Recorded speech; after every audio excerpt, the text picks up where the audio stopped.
It is a civilizational crisis. I've said this before. We are at a place, and you can see it from a mile away, we are at a place where great civilizations start to go and new civilizational models begin to gain steam, and there's a place where those two cross paths, and they simply cannot coexist. We are there right now. So shout out to Paleocrat. Oh yeah, follow Paleocrat. He's all over this. The woman explained how her boyfriend told her that his high-fiber diet means that wiping is completely unnecessary.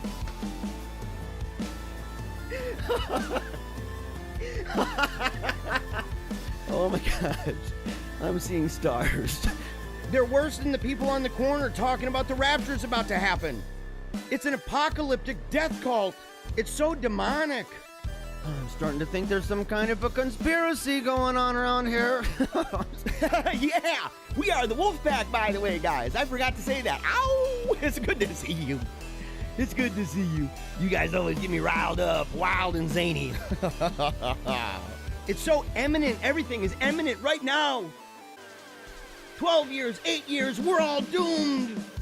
But the great animal uprising of 2020 is happening all around. They're even starting to talk, dude. I've seen movies. They're just at this point pulling diamonds out of their rear end, which would be a fascinating ability, by the way. I heard it's all about the pressure. It's gonna happen, guys. We're gonna push, and we're gonna push hard, because that is what is always done. That is what America does, which is why you can see all that destruction. And what happens, by the way? Cities get burned, windows get smashed, people get pulled out of their cars, individuals have been shot, individuals have been beat bloody on the streets, and then what ends up happening? White supremacy is the big problem in America. What? No! No, no, no! It's over, man. It is over, son. I think they're lying to us. And you know how we know this? Because they buy into everything. They spread fake news like crazy. Is this real, guys? 50-50. There are people out there that have physiques like that. You see them oftentimes in parking garages like valet drivers and stuff. If you want to be an ignoramus and try to do the fisticuffs, hit the road, Jack and Jacqueline and Karen. Oh, you're not based, dude. You're based in Pedo land, as in like located. Let's look him up on Google real quick. Oh, he's on 666 Pedo Street. We're just gonna have fun. There's no serious stuff going on here. Oh, they're mukbang spiders. Why? Oh, holy crap. No. No, no, no. Do not flaunt that. That is not something to be proud of. There's been a big price tag for the sins that we've committed as a nation. And we've committed some of the most grotesque sins in the history of the world. And all of a sudden, out of nowhere, there's this dude. He's kind of a beta cock, Play-Doh rolling, bubble blowing kind of guy. Says, you better take off that effing shirt, cause it offends women. What an ignorant way of looking at the world. You're gonna be tossed to and fro by every whim and fancy of a culture that hates you. This dude thinks it's offensive to women that I don't walk around with my shirt off. It's easy to say how great we are, and I believe that we're truly great. On the other hand, we got Dr. Jekyll, Mr. Hyde. They have no connection with the past, other than to simply remind the past always how much they hate it, and to dance on the graves of the democracy dead. The rabbits are now dressing up as Nicolas Cage. Plastic surgery, I bet, probably from that stinking cat. And you're like, you don't do plastic surgery. And he says, look at the plastic surgery I did for the rabbit. We need to repent. We need to take a knee for Jesus. Paleocrat's using that argument again. Come on, son. That's good, wholesome American stuff.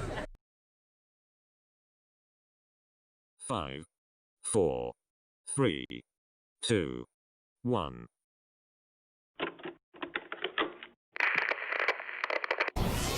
They ain't never seen nothing like this before. Lit the room when I came through the front door. Ask me if I should overcome, what for? Train in the trees, please pardon my sycamore. Touch Burning sands, crosslands, and stormy shore seasons in the year, yeah. Ain't no challenge for champions and chain no fear. Yeah, the champions here. Good morning, everybody. What an amazing day it is to be alive. Look at this, by the way. Look at this. Do you see the difference? Do you see the difference on what's going on here? Do you see yourselves in the background? I got myself I didn't get myself this, right? But I have received this. It is a fantastic Christmas present, in fact, to the wolf pack, and it is from my mom. It's from my mom. She got me a green screen.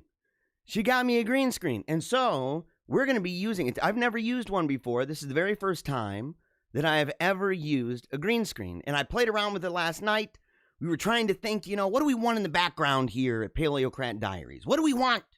We tried different things. We had a GIF with snow in the background, with windows in the background, one that had kind of a sun and moon cycle that looked kind of cool. And we might use some of those sometimes. But then Ailey, right? She's the queen of the staff here at Paleocrat Diaries. And she had this amazing idea. She said, what about the wolves? What about the wolf pack? And we looked up all different ones. We had all different wolves. And I thought, man, this one right here, these buggers right here, this is iconic, man. It is iconic. It represents the show. In fact, it represents you. It represents us. And speaking of us, every single weekday, 3 hours a day. Okay, I'm not even going to say what time it starts anymore. Not even going to say, because sometimes it's 10, sometimes it's 10:30, sometimes it's 11, sometimes it's, I don't know, 10:45. So, what's that? Your latency is off. My latency is off. How? Are you serious? Okay, is my latency off real bad, everybody? Or is it my wife? She came down and said, the latency's off real bad. And I'm like, but I didn't change anything to do with that. So let me know if the latency's off. Is my mouth looking like some kind of a Chinese film? Because if it is, I'm going to be kind of ticked off. I'm going to be kind of mad. I'm going to be like, all right, we're shutting down, guys. It's over. We're shutting down. It's over. Oh man, I'm really grateful for all of you here. Sometimes it happens on the yes, you're off pretty bad. Are you serious? Are you serious? My mouth is off pretty bad. Oh no. Okay, look, this is what we're going to do. Going to try to figure it out right here, right in real time. Advanced properties. 670. Mike, 670. Okay. Oh, man. It's more data transfer with your green screen, so maybe a bit different with your setup. Oh, shut her down. It might be the green screen's fault. It's a Chinese movie. Oh, you guys. This is unbelievable. What am I going to do? In real time here. Hold on a second. We're going to try to figure this out in real time. We're going to try to figure this out. Okay, so let me see here. Hold on a second. So I can change it up. Let's see if this will work. Hold on. So I don't even know if it's slow or if it's fast. I look like one of those Asian kung fu movies. No, dude, this is bad. So hold on. I'm gonna turn off the video capture. All right. So you see this, guys? Come on, man. I'm wondering if I'm able to go to, let's see here. Give me a moment here. Okay, while you're waiting, in fact, I'm going to go ahead. I'm going to put back on the video. We're going to see here what goes on. Just to find out, I need to know if the video is fast or if it is slow. And this is a bummer. I didn't know that would affect that. Because I'm trying to look all cool and I look like a kung fu movie. What the heck's going on with that? So I need to know. Let's see, my mouth moves before the words come through. Okay, there we go. So let's try this. Let's try.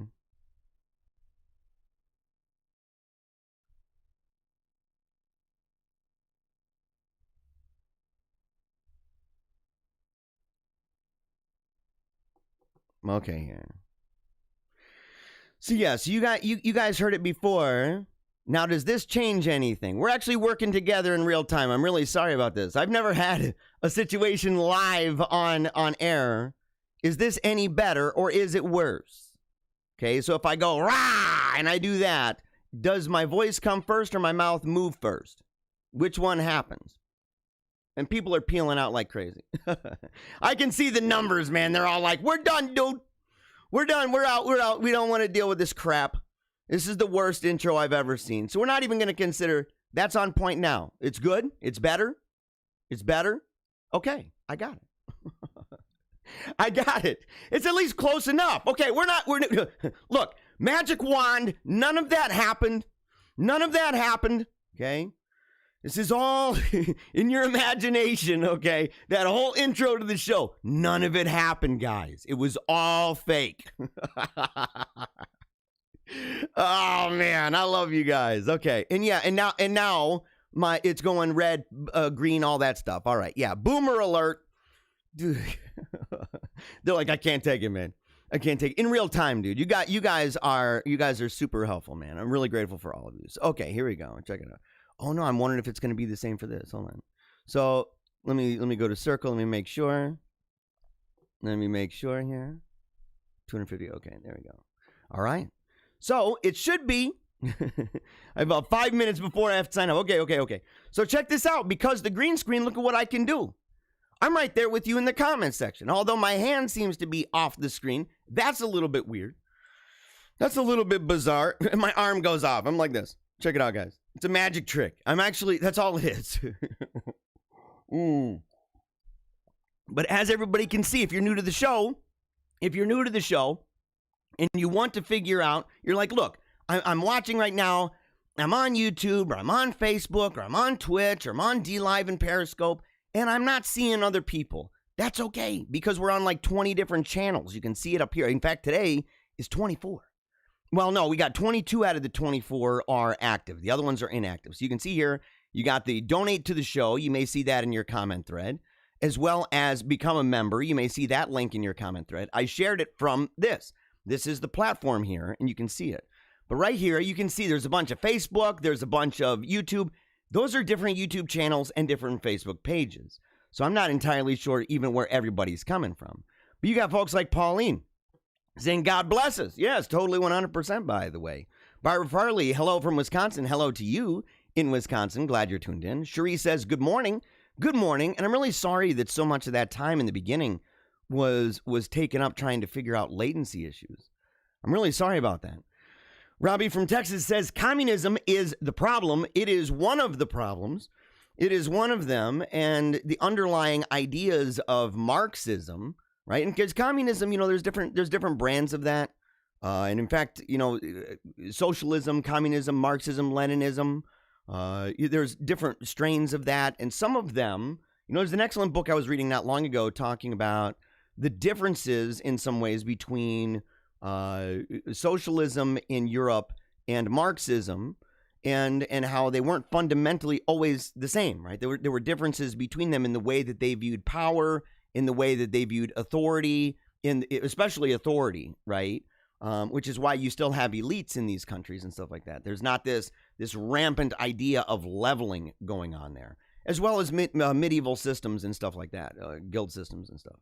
And so, but no matter what, that is at the heart of the problem. Okay, it's at the heart of the problem. But I think that the real problem, right, going even deeper, and I'm confident you would agree with me, is that people are not taking a knee for Jesus Christ. That Jesus Christ, we're living in an era of great apostasy, man. And it's super, super, super bad. So, okay, Bethany, I was beginning to think you'd fallen into your moat. Hello, Jeremiah and Pack Heart, Mega Buff Right Arm, American Flag, and Wolf at the center. Totally 100%. You got it on the money, Bethany. And no, I did not fall into the moat. We have a fantastic moat outside of our castle. And you know what? I'm going to mention later in the show, we're not the only ones here to own a castle. There's obviously there's other people who live in castles, but Vidar VDare bought a castle, the group. VDare. They bought one and they explain why. Sheree says, hello, Wolfpack. James says, Mama Bannister is a real one. Yes, totally. Totally, man. Mama Bannister, she's the matriarch, man. She's totally real, man. She's awesome. And, and she's right beneath you. And it says, I'm late, but I'm here. You know what? I love you, Mom. I love you. Drinking the coffee you got me. Drinking the coffee that you got me. Oh, it's so delicious. I don't know what kind it was today though. It kind of tastes like pecans almost. Like pecans. But glad to see you, Mom. Glad to see you. It's one of those things, man. I'm really glad. Not everybody can say that their mom tunes in. My mom tunes in, at least to the first part, at least to the first half. She likes the fun stories, and so that's what we do. Brian Parker, good morning, Wolfpack. Good morning to you, bro. Howling at the sun. James, and I like it too, by the way. I like it because the people in the comments, they're getting to know each other. You have people on Facebook that, they might see my mom. I think she's on my personal channel, Jeremiah.Bannister. I think it's just my page. I think she's over there. Sometimes people are in the YouTubes, man. They're going on with each other, talking. Like, for example, James is talking to Cherie. He's tipping his cowboy hat. Howdy, man. Yes. Howdy to all of you. I'm going to skip over the part where you guys do the fake news and say that my, voice was way off, because it's just not. I don't believe that. I don't believe that at all. John Clore, dude, it's good to see you, man. You're a good man, by the way. You're a good man. I'm proud of the things that you do. And us against the media, dude. Bring it back, bro. Bring it back. That's how we got connected, dude. That's how we got connected. Don't be bummed out by it. Yeah, okay. Different people say it's not off that bad. Maybe the wolf video is causing it. I don't know about that. There was a lot of people saying that it was super bad. So we're gonna go off. We're gonna keep going down because people were saying it was good. James says, keep it like this. It's aesthetically pleasing. I think you said that when I removed myself from the video, James. You're a jerk, bro. You are a jerk. Oh, man. And, dude, I look like I've got one of those tuning forks, don't I? With my microphone. My microphone is suspended in midair by a tuning fork. That's what's happening with this. Ricky, Stargate surprise. Roscoe, Woodsby, Trump 2020. We got this. Look, I am a believer. I'm a believer, but I'm looking around. I'm saying, man, he is literally surrounded by people who hate his guts. I mean, it's just true. He's surrounded by people that hate his guts. Some of that, in fact, is self-inflicted. I'm not gonna be like, well, and I'm not even gonna say that it's 4D chess. I'm not gonna play that game either, because sometimes it's just bad decision making. Right? People are human. But he's surrounded by people who hate his guts, and who honestly, is as cool as it is to work for the president, they kind of wouldn't mind having him out and saying, well, maybe all our buddies, all the lobbyists, and all the deep state and swamp goons. Ah, man, they're really struggling. We need them back, and we're gonna get that with Biden and Kamala, and that's what they're gonna do. And so they're, you don't know. You gotta kind of watch and see what's gonna happen. What's going to happen afterward with some of those goons, right? What kind of perks are they going to get? What kind of fancy jobs are they all of a suddenly going to have? Going to be kind of interesting. And knowing how governments work, I think some of them might be surprised. Wow, I have a place in the Biden administration. That's weird. We'll find out. So, yeah, we'll find out if there is a Biden administration. Cherie Parker, never give up. Take a knee for Jesus. Paleocrat, Wolfpack, this is the day that the Lord hath made. Let us rejoice and be glad in it. Totally true, 100%. Totally true, 100%. Barbara says, you're connected to so many platforms. Do you have any idea how many peeps are part of your Wolfpack? Yes. On an average day, thousands tune in live. That's the way to put it. Thousands of people daily tune in live. Now, that means that maybe they saw it, maybe they left, right? I have the amount of time watched as well. So I know how much time, how many minutes and hours people watched. I know what platforms people were on. I know what the maximum count of people on any given platform at a time was, where they're watching at the same time. And so I know all of those statistics. And so on an average day, right, we may have thousands of people tuning in, and hundreds of comments, in fact. And you can see this, right? And so we even know like what commenters comment the most. So we can see all of that information, and we're grateful for each and every one of you. However, oh wow, I spilled a little bit of coffee. However, wow, on my lap. I ain't walking anywhere. If I did, people would be like, I think that guy peed his pants. I'm like, no, it's coffee. Oh, yeah, I bet it was. It was. I'm serious. Didn't you see it? No.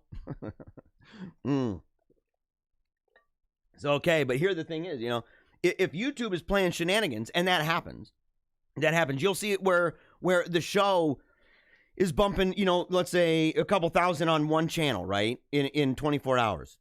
Got thousands of views.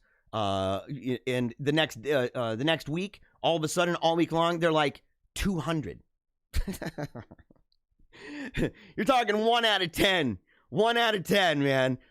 Sometimes 1 out of 20. You're like way down on the numbers, and it's all across the channel. So it's not as if it's just my show. It's channels that I'm part of. You know, YouTube doesn't like the stuff we're saying.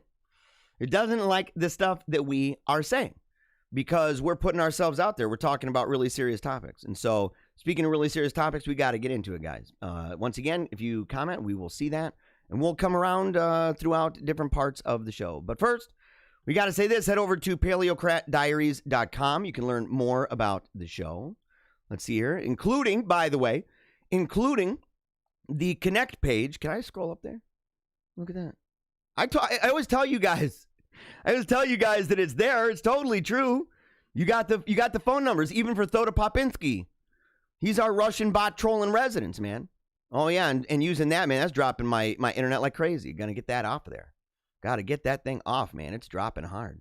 Every bit helps, so we've made it easy. You can do that, $5 a month, of course. Paleocrat Society, become a bona fide member of the Paleo Naughty. It's a whole bunch of fun.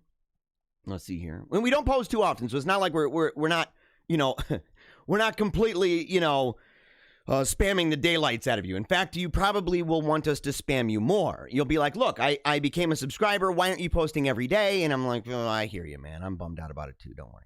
So here's the thing. Interviews, we're working on it.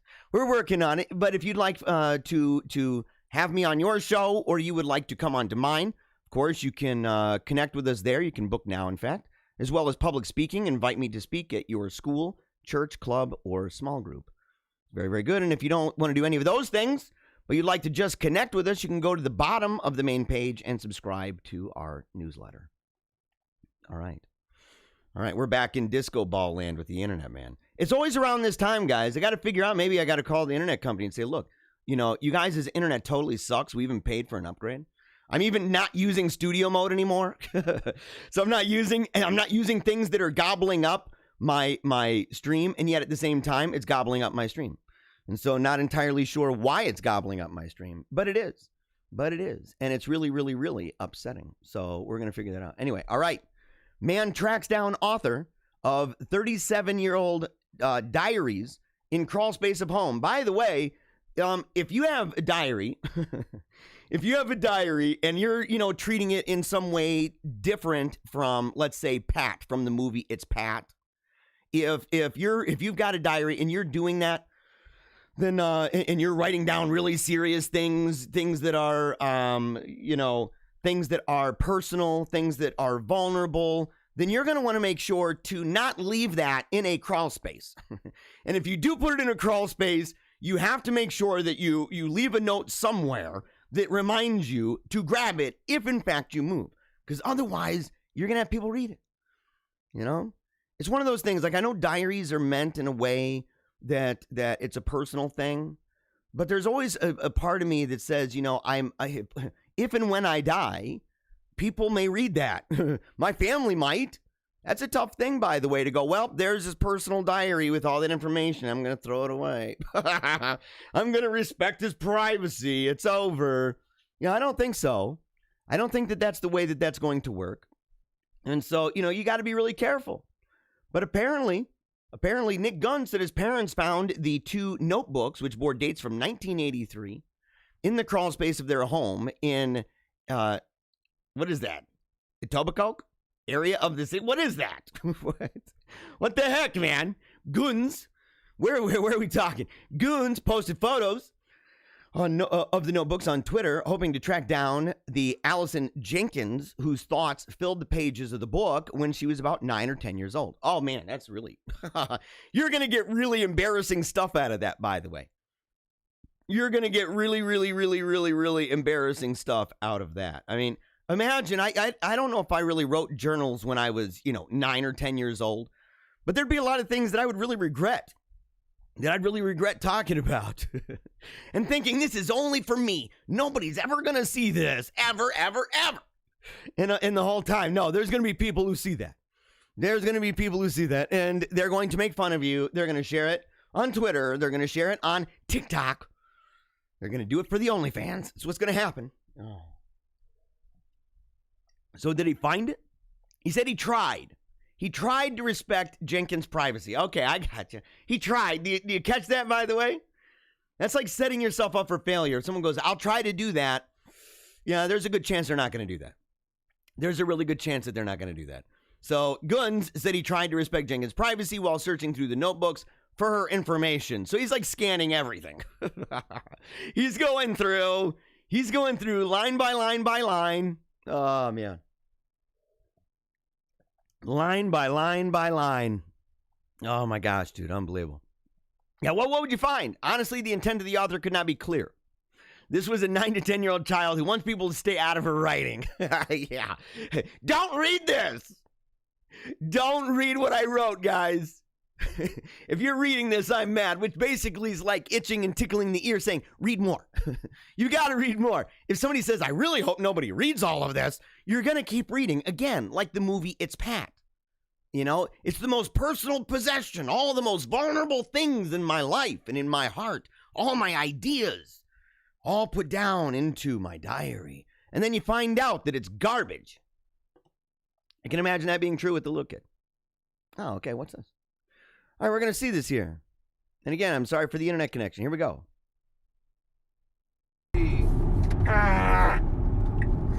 What? What? Hold on. Hold on a second. What is going on with this, man? What is going on with this thing? So, okay, here we go. Listen. Wait, this is a Tesla? Am I here? Did you guys hear what I heard? Hold on. I got to find out, man, if this is real. Hold on. We got to figure this thing out.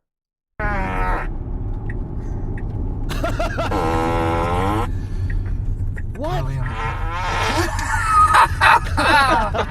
That's the horn?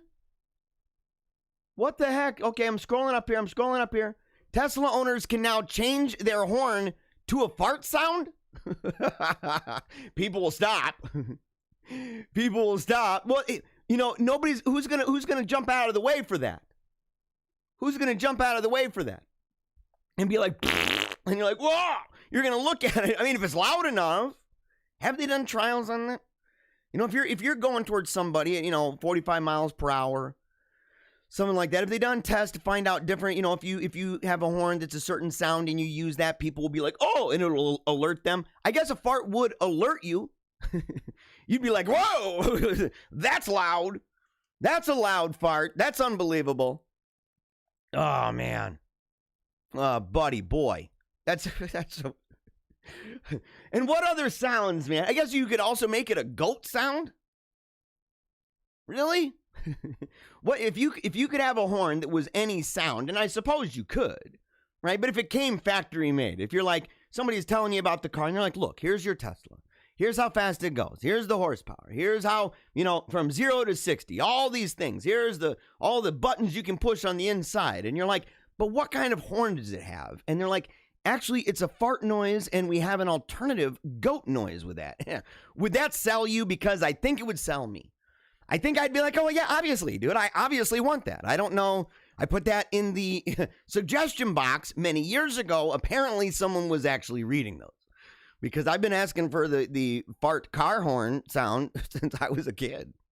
That's actually true a little bit. That's a little bit. I always thought it'd be great. This is not great. Is this real? Can somebody look this up and confirm for me if this is actually real? Woman who married the Eiffel Tower wants to set the record straight about her sexuality. Apparently she was ridiculed and rejected. The woman who married the Eiffel Tower explained, I can't even get through the sentence. Ridiculed and rejected. I got it. Okay. For what? Oh, marrying the Eiffel Tower. Obviously you are going to get ridiculed. In fact, many people are going to reject you, which is tragic because, look at her. I mean, she looks like kind of a regular mom. You know what I'm saying? I mean, you got her up here. She's a regular mom. She looks like she could be. There's all sorts of messed up going on inside there. So, okay, here we go. Explains what it means to live with objectum sexuality after many people fail to understand what it means. This is by Lottie O'Neill, the overnight editor. Oh, no. Oh, and there's a lot of highlights. I'm supposed to read them. Oh, no. Okay, we're going to learn about this lady, I guess. We're going to learn all about her. Need to get the coffee straight to the dome because this is a lot. For a large part of her life, Erica Labrie's sexual orientation has been met with universal ridicule or disgust. She's an objectum sexual. Oh, okay, yeah, that's terrible, by the way, which is the inclination to develop significant relationships with inanimate objects. In 2007, she changed her surname to Eiffel. Wow, okay, gotcha. After a commitment ceremony to her partner of 10 years, the iconic Eiffel Tower. Here's the thing about that. The Eiffel Tower was never your partner. Like, a partner is like a two-way thing, right? The Eiffel Tower never told me that he was down with you. Never. I never got the message from that. I've seen a lot of pictures. I've known people who went to go visit that bugger. And everybody felt a connection. Everybody felt a connection. Now, maybe there was kind of one of those secret messages going on between the two of you, sending up some smoke signals in cursive that only you understand. Maybe the Eiffel Tower got itself, a WhatsApp or something. Maybe. A Snapchat. Are you Snapchatting it up with the Eiffel Tower? Is that how it worked? Because we can't see any of the messages. It's only between the two. Unbelievable. She said everyone has a type that they're drawn to. Well, yeah, there's all different types. And there's all different kinds of being drawn to something. You know what I'm saying? There's all different types of being drawn to something. And I've never heard of this. This is actually, to be honest, guys, this is new. Have you guys even ever heard of that? I've never heard of that. Let's see here. She added, I find my type is an object that's misunderstood by the world. You could have married, a piece of poop or a fart or a blob of barf. You could have done that, right? You could have done that. Why not a sloth? Find a sloth and go marry it. A Gila monster. I mean, there's all sorts of weird things out there. Why didn't you marry one of those things way down in the ocean that's all glowing and stuff? It's maybe desperate for attention. Maybe doesn't have any friends. Have you ever thought about that? Very, very misunderstood. Why not a movie? Why not some kind of David Lynch movie? Those are always misunderstood. Why not marry one of those? Instead, you're self-serving. You want the attention. So you do what? You go and you marry the Eiffel Tower. Well, you know what? It's an invalid marriage. Why? Because the Eiffel Tower did not consent. And if so, it was manipulated. It was manipulated. Oh, man. Oh, wait a second. The Eiffel Tower is surrounded by millions of tourists who are in love with each other, not with her. Number one, how do you know that, lady? How do you know that? How do you know that the Eiffel Tower did not get involved in a private marriage ceremony? How do you know that? Have you ever wondered? Do you not mind that the Eiffel Tower is, in fact, playing you? And with her, you're a lesbian. And there's a lot happening here, guys. Many, many, many levels, by the way. Many, many, many levels of, some issues. A year after the wedding, a documentary, Married to the Eiffel Tower. Dude, again, guys, is this real or am I going down some weird... Am I being played by Daily Star? Is this real? The documentary Married to the Eiffel Tower exploded online. No, it did not. No, it did not. I don't know anything about this. And I know of stuff that explodes online. Come on now. The OS community, there's more than one? Oh, wait, well, we've talked to one girl who married that briefcase. Remember that? But that's all fake. We saw her where she was looking like this, and she was all like rubbing her face against the briefcase, and then she looked at the camera. Remember? Busted. We got you. You're concerned more about the camera, or you're cheating on the briefcase. Either which way, we got you. Yeah, so apparently, the OS community believes audience were fascinated for all the wrong reasons. You know, it's hard sometimes to get people excited about a movement for the right reasons, isn't it? Isn't that one of those things? You know, you're just kind of like, you know, you're putting yourself out there. It's a really vulnerable place.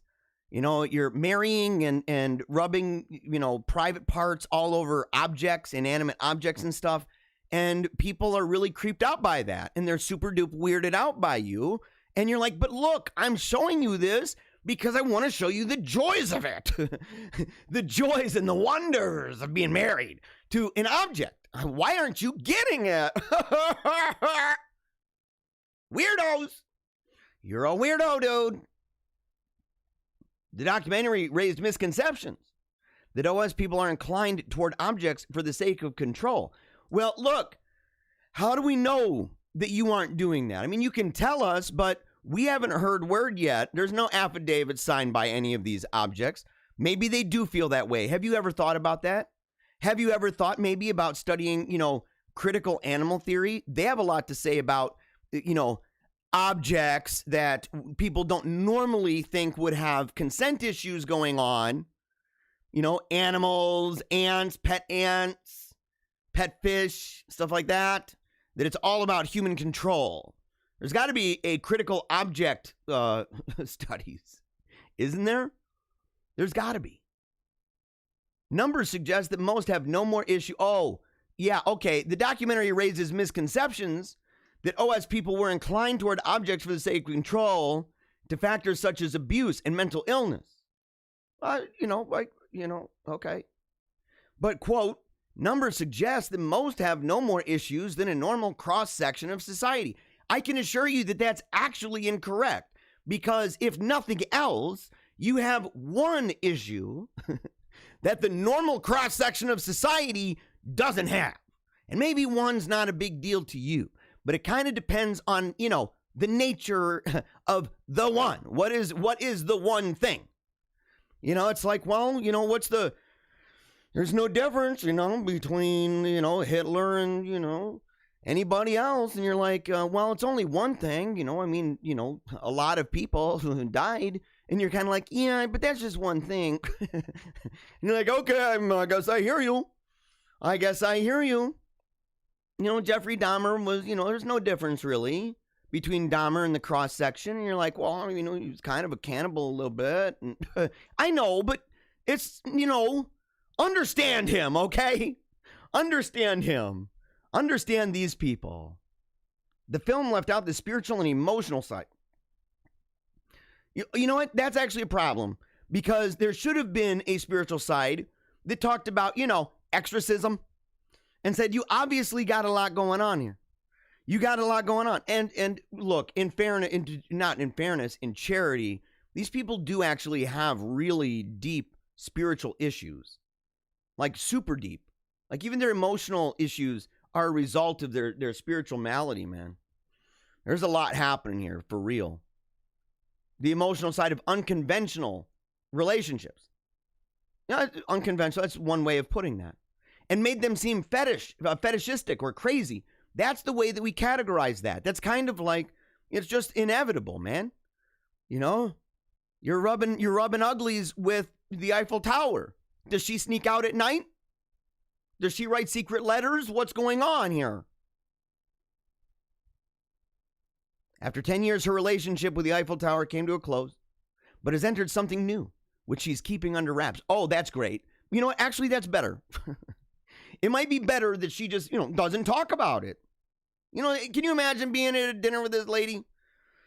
And she's all like, you know, well, I was, you know, married to the Eiffel Tower. Me and Eiffel, we were, you know, hanging out together. And you're like, some things are better, you know, kept to yourself.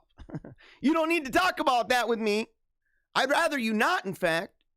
Wouldn't that make sense? You know, isn't it? Some people just don't know when to, I don't know, be quiet. They don't know when to shut their yappers, to be completely silent. You should learn the sound of silence, lady. You really should. You really should. People like that, they really should. Oh, okay, so apparently there's a debate that's raging over the nostalgia as a childhood toy, as an example. She said, I have always said that everyone is a closet OS, but they simply don't know it yet. That's one of those things that maybe there are more people. Maybe there are more people that look at their little Barbie dolls and Raggedy Ann and Andy's, and, you know, they look at the Legos and stuff, and they're thinking, man, I'd love to marry that booger. Maybe so, but they have learned to closet that thing for the betterment not only of themselves, but of everyone and everything around them. And they don't want to be over here on the Daily Star. They don't want to be on the Daily Star with you or on Paleocrat Diaries. They're like, no. I don't want that guy talking about my relationship. I'm going to keep it to myself. And I'm like, golf clap for that. Glad to hear that. Quote, these sentimental relationships that people have with some objects are very similar to how we feel. Similar but different, you know? Sentimental, like, man, dude, I really love those old G.I. Joes. You know, I like that, those first edition Transformers, the metal ones, you know, they were heavy and awesome, man. And those original G.I. Joes, there's nothing like them. And so I'm like, man, I really miss and love those G.I. Joes. I'm super pumped about it, but, you know, the similarity ends there because I don't go further and talk about doing kinky things with them. Not as an adult. So I ain't playing around with that, man. Ain't playing around with that. Yeah, very similar. However, most don't have the instinct to develop a deeper connection. Well, at least you're honest about that. At least you're honest about that. Okay, you need a hobby. I have a hobby. Being sad is not a hobby. Okay, being sad might not be a hobby, but sometimes it, you know, how many of you guys really actually kind of almost enjoy a little bit being sad? Or that you're sad when you're crying, you're weeping, you got that movie in the brain playing that's making you cry and you're really sad over something, right? And you sit there and you're like, man, I'm really depressed, and all of a sudden the tears aren't flowing the same, and the movie's not as powerful anymore. You kind of grow numb to it, and that, in fact, makes you sad. Have you ever cried over that? And that, like, you're like, yes, I'm crying over the fact that I stopped crying. Oh, man. Or how many of you listen to sad songs over and over? What's your favorite sad song, by the way? What's your favorite sad song? What are some of the saddest songs? And put them in the comment section. What are the saddest songs that you listen to? Okay, mine. I got one by David Bazan. What is it? June 18th. What is it called? What is it called, man? It's June 18th, 1976. What is that? It's super sad, man. That's a really sad one. You've got that John Wayne Gacy song by Sufjan Stevens. That's super duper sad. You know, I got one by what would it be? Starflyer 2000, Lee and Me. That's a pretty sad one. That's a pretty sad one. Well, that's more sentimental than sad. It's more sentimental than sad. I have a whole list of sad songs, by the way. I have a playlist of them. I keep it private though. I keep it private. That's my thing, man. I'm not gonna marry it though. I promise, guys. I promise I'm not going to marry that thing. Okay. Owner shows adorable way that her deaf dog barks. And people are in tears. Oh, it's a TikToker. Okay, we're gonna watch it anyway. Here we go. What? What did you? What? You trying to bark? Yeah. You barking? Ooh, good bark. Yeah. Dog. That's like the teensiest bark. Oh no. No. This is not the teeniest bark right here. No. I go from the teeniest, cutest bark to, that. Look, guys. Don't look. Don't look at this. Why do I get this stuff? Why do you guys send me this? What's up with it? Is it because, is this a statement regarding, oh boy? Is this a statement regarding the wolf? I don't think so. I don't think so, man. I may be a little chunky. I may be a little bit chub. I might have that layer of love, okay? I might have that, and I do, okay? I'm working on it, man. I'm working hard. This person, on the other hand, is not working hard. They might be working hard at, raising their arms up. But this is not muscle, dude. This person is not tank. This is not good. And so, look, you're not going to see me out there showing off, pictures of my six-pack, lifting up my shirt right now. That ain't happening. I can say all day long, but man, I got a six-pack under there. And you're like, no, dude. No. I mean, maybe. Maybe I got a six-pack under there. A six-pack of something or other. A six-pack of something. Maybe drank some beers for a long time. Some Founders. Oh, man. I did drink some Founders. Not recently. A while ago. I don't drink very often, man, by the way. I don't drink very often. It's really rare. Part of that is because I really like doing keto, and when I've drank before on keto, while I'm which, by the way, most of the time if you drink beer, you're done. You're no longer in ketosis. But the thing is that if you're drinking hard liquor, you're in big trouble, man.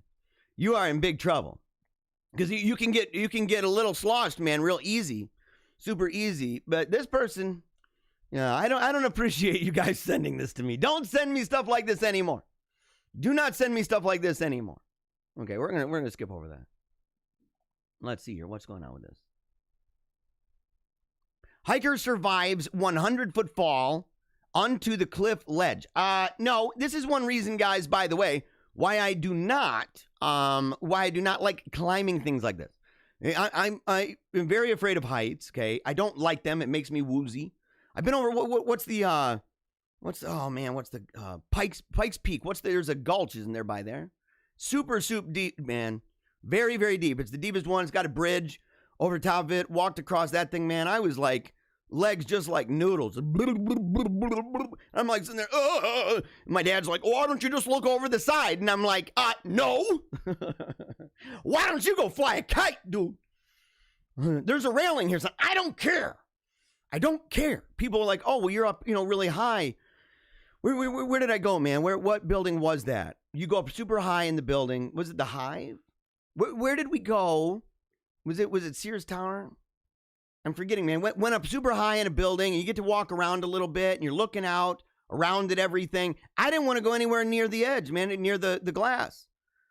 And and you're like, dude, it's a window. You're completely, in here. And I'm like, I don't think so. You know what freaks me out, dude? You know what freaks me out? Well, it doesn't freak me out, but I wouldn't get near the edge. I would not like it. Those pools at really fancy hotels that are outside and you can swim right to the edge and wrap your arms over it and look out and you're looking down. I don't think so, bro. I don't think so, homie. No way, dude. You can take that and shove it. I am definitely not doing that. Dentist shares toothbrush cleaning hack and explains how much dirt is on the bristles. Okay, wow. So, okay, I assume it's a lot, by the way. I assume it's a lot. It's kind of grody if you think about it. It's kind of grody. All those toothbrush bristles and stuff like that. Let's see. Whenever we go on TikTok. It's TikTok. It's stinking TikTok, dude. Come on now. Whenever we go on TikTok, there always seem to be something new and fascinating to learn. Yeah, there's always something new. There's always something new. I don't know about fascinating, right? I'm not fascinated by all of the stuff that is shared on TikTok because people are throwing themselves out there left and right for some of the dumbest reasons in the world. We talk about them right here and we show it. I lament doing it. In fact, I loathe it and I get angry at the staff and at the fan base, the wolf pack, every time that something is sent where I'm tricked into watching yet another TikTok video. But we do it anyway. I mean, you got to do it. You got to do it. So, okay. So there's a dentist. What does he do here? Okay. Let's see here. Dentist. Well, I'm told I can't play the music. Clean your toothbrush with soap and warm water daily. All right. Mix 1 teaspoon of 3%. Okay, whatever. Soak overnight. Clean with soap and water. Blah, blah, blah. That was so fast, dude. That was so fast. I ain't watching that again. And how much dirt's in there? Does it show it? That doesn't look bad. That doesn't look bad. I think he just wants you to do something. I think he just wants to manipulate you. It's enough. This is another one of you guys busting on my chops, man. You're like, oh, this is Paleocrat back in March. Here's Paleocrat in December. And I'm like, ah! Come on, man. This is bullcrap, dude. Did Will Smith really get this fat? Is this serious? Is this real, guys? Confirm if it's real. Confirm this for me. Confirm this for me. Oh my gosh, dude. He has been taking care of himself. He's gone through some crap though, hasn't he? He's gone through some serious junk. His wife, their friend, you know, doing the thing and all that. Oh boy. And you know, she's kind of a piece of crap, isn't she? She's a real, I mean, they're both not good people. Scientologists secretly, you know, have they come out about that, by the way? Or are they still pretending, oh no, you know, yeah, the school that we were involved with is, you know, really involved with Scientology, and we got L. Ron Hubbard pictures, but no, everybody's got one of those in their house, in their schools. Yeah, makes sense. I mean, you know, you have a school, you have a picture of L. Ron Hubbard. I mean, you know, you don't have to be a Scientologist for that. They just like a science fiction write. They like a science fiction write. It has nothing to do with any of that, guys. Oh, what's this thing? Now, this is a cute dog. What kind of dog is this, by the way? What kind of dog is this? We'll see here. Oh, yeah. One more time. No, hold on. Doop doopy doop doopy doop. Hi. I need one of those dogs, dude. I need one of them buggers. I don't need this. TikTok nurses after the jab. Oh, yeah. By the way, totally true. Totally true. They're going to be TikToking it up doing that. Oh, why are we showing this? No, I am not showing this.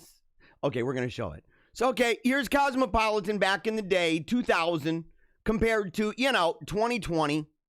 So you've got the ladies, and in 2020, you got some of these on the side.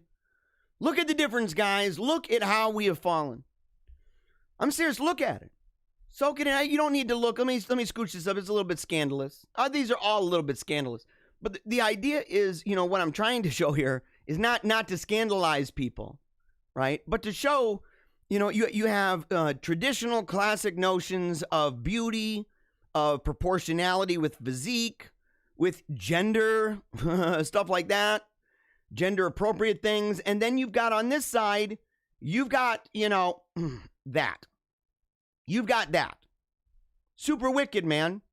Super gross, dude. Cancel your subscription. You should have a long time ago anyway. It's a messed up magazine. But the truth is, you know, they should start turning that thing around, you know, at stores and stuff in the checkout line. They got to turn those buggers around or put them inside of some plastic sleeve and go, man, this is like obscene.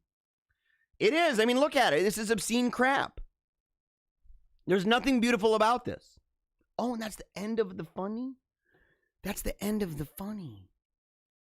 Oh, dude. Already? Already? That felt like it went fast, didn't it? I don't know. Maybe it didn't.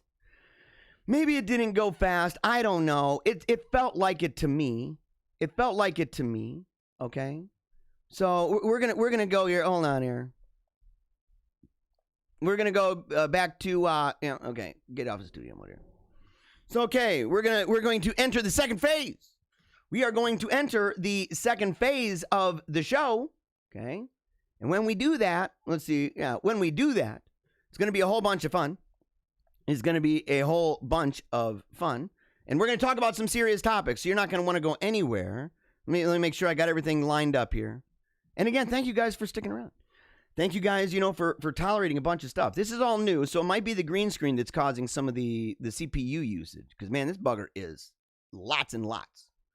Lots and lots and lots of CPU. So we're gonna go ahead right now. We are going to go over to this with a brief break just for a moment. And then we'll be back with the Wolf Pack. So you got to get your coffee ready right now. You got to get your coffee ready. Okay, you got to make sure you got your, I don't care if it's water, I don't care if it's coffee, I don't care if it's tea, I don't care what it is. You got to get it ready because we are going to raise it high to the sky. In fact, I'm going to go ahead and pour it right now. I'm going to go ahead and pour it. I got to take off this lid, though. Got to take off this lid. I got to talk to my boy, Adam. about this green screen to find out what I can do to make it so that I don't have any of the computer usage problems that I got going on.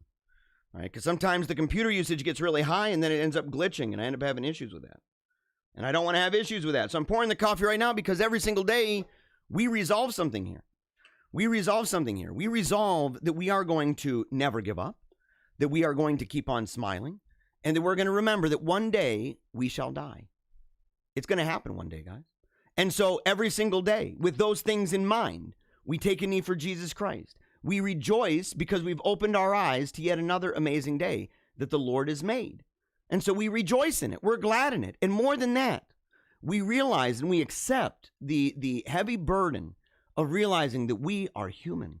And that's an extraordinary thing in an extraordinary world with an extraordinary purpose. And we have an extraordinary part to play in that plan, in that goal. And all of those gifts, we may not even think that those are extraordinary. We may think that they're common. We may think that they're little. And maybe they are. But when we use those each and every day, when we use those, even in those little ways, it can build something big, like the bee with the pollen, right? Like a bee with pollen, or like a woman knitting on a rocking chair. Eventually, she's going to have, a 15-foot scarf to give to me. So you have, it takes those little things. It takes those people, the common everyday folks, the Johnny Q and Sally Sue. So no matter where you are today, I don't care where you are. Okay, no matter where you are, you on a bus, you in a taxi, you walking down the road. Are you at the library? Are you at school? What are you doing? Where are you? Are you at home?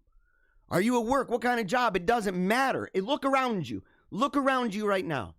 Look at all the different people around you. And sit there and say, you know what? God put those people in my life for a reason. I cannot be ashamed. I cannot be afraid. And a really simple and easy way to express that is to raise your glass high and howl to the sun. And so we are going to do that in just a moment, right after this brief break. So go get your coffee right now. We'll be right back right after this. Love this video? What a coincidence. I do too. Now head on over to paleocratdiaries.com for more videos, blogs, book and movie reviews, even Team Tiny Dancer stuff. And don't forget to check out our new members and services pages. It's how I pay for my kids to attend Catholic school. Until next time, Memento Mori.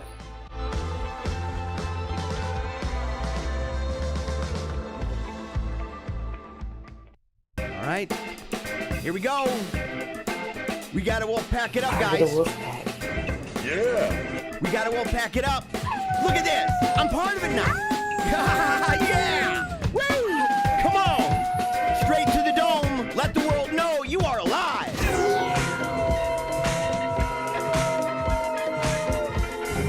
I love these little guys. And that big guy. And that big guy. Oh, look at him. Come on, kids. Come on. Children of the King. Howl to the sun.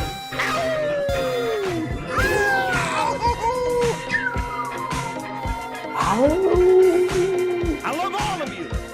I'm grateful for each and every one. Make today great. Come on.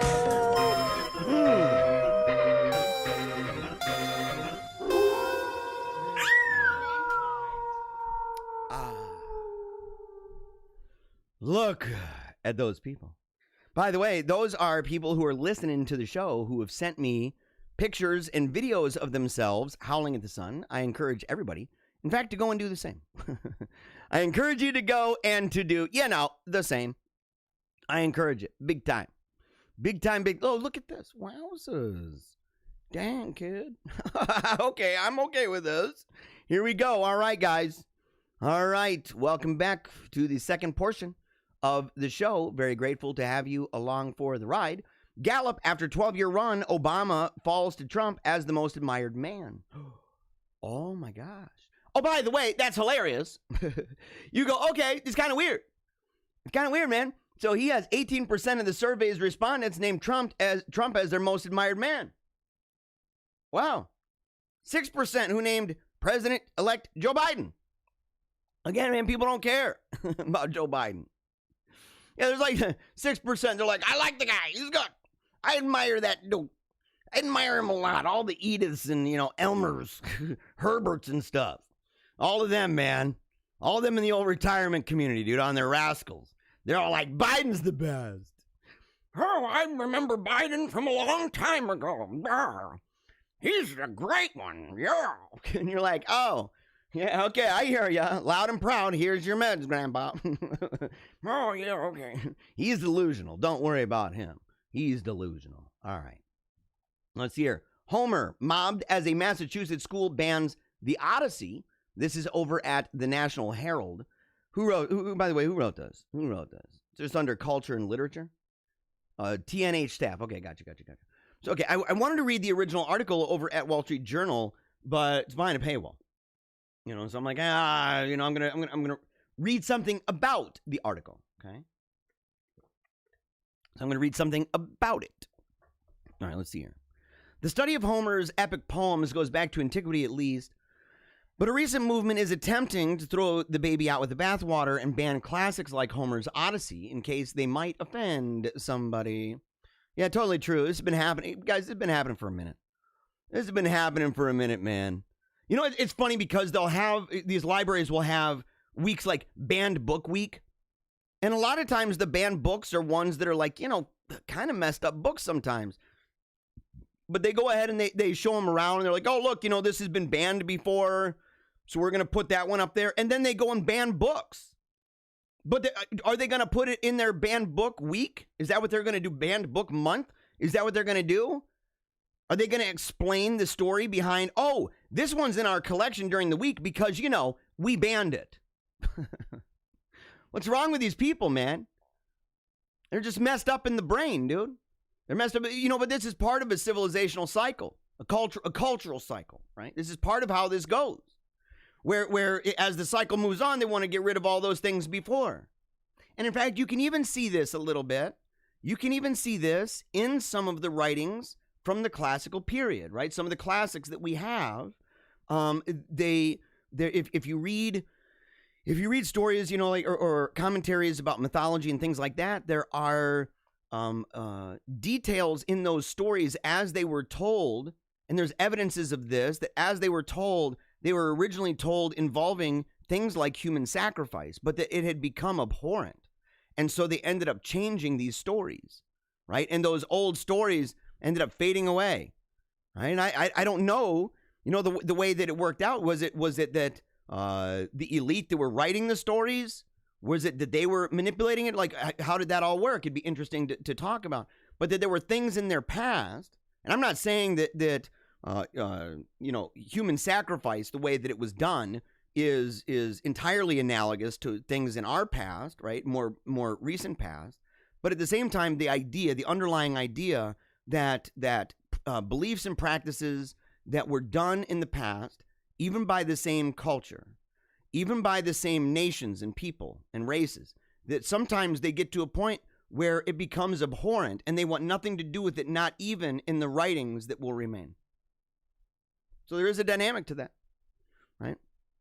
And so an opinion article titled "Even Homer Gets Mobbed," published in the Wall Street Journal on December 28th, highlights the effort to remove classic works of literature from classrooms across the United States because those classics make up the canon of Western literature were written in the past when offensive attitudes were prevalent throughout the world.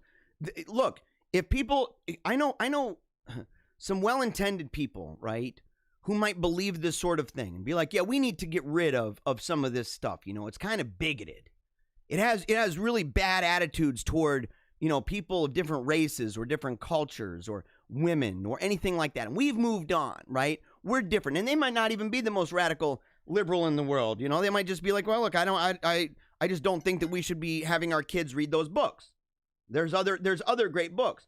You know, the problem is a lot of those people, in fact, are religious. And a lot of those people will talk about the Bible, not understanding that the Bible, in fact, is loaded with that kind of stuff. It is. It's loaded with it.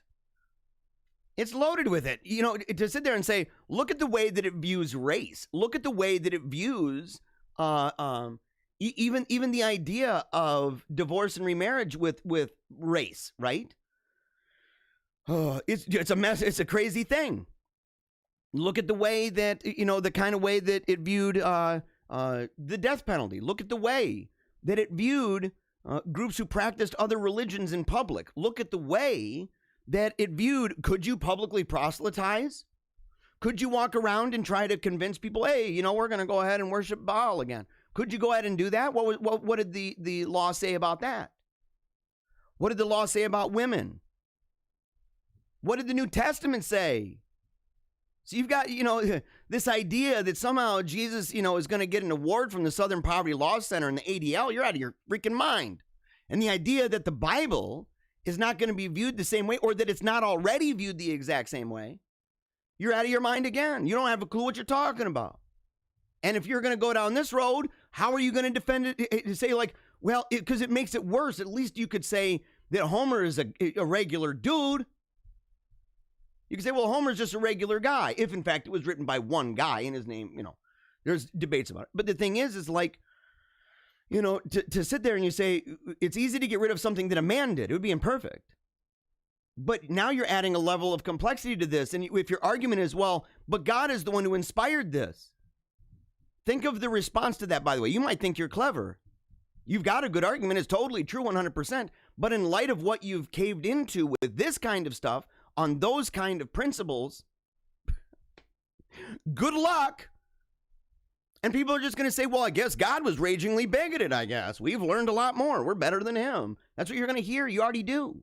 How many of you guys hear that, by the way, right now?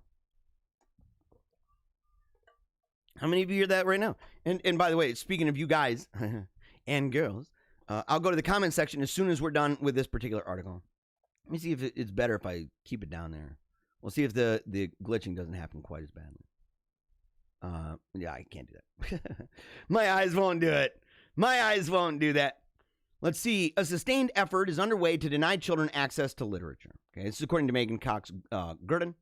Under the slogan, #DisruptTexts, critical theory ideologues, school teachers, and Twitter agitators are purging and propagandizing against classic texts, everything from Homer to F. Scott Fitzgerald to Dr. Seuss. Totally true. It's how it's going to work out, guys. This is how it's going to happen. And, you know, we can't just complain about it. I know a lot of people that will be like, man, this is wrong. And I'm like, have you read F. Scott Fitzgerald? Well, no. I mean, you probably have read Dr. Seuss. What about Homer? What about Homer? I had never read Homer. I'd been defending the idea of classics for a long time. I'd never read it until what, a year and a half ago? And when I read it, it changed my life forever. I've read a ton. I bought a bunch, maybe 2 years ago now. I've read a whole bunch of classic literature ever since. I mean, I love it. I love the poetry of it all. I love everything about it. I really enjoy it. Although, to be quite frank, thus far into the book, I don't enjoy the Odyssey as much as I do the Iliad.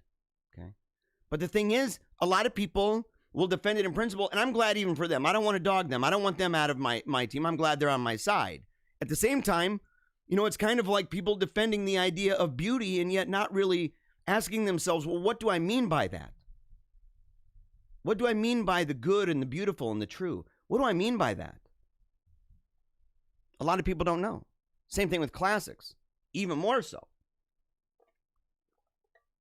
Gurdon, who writes the Wall Street Journal children's books column, continues, their ethos holds that children shouldn't have to read stories written in anything other than present-day vernacular.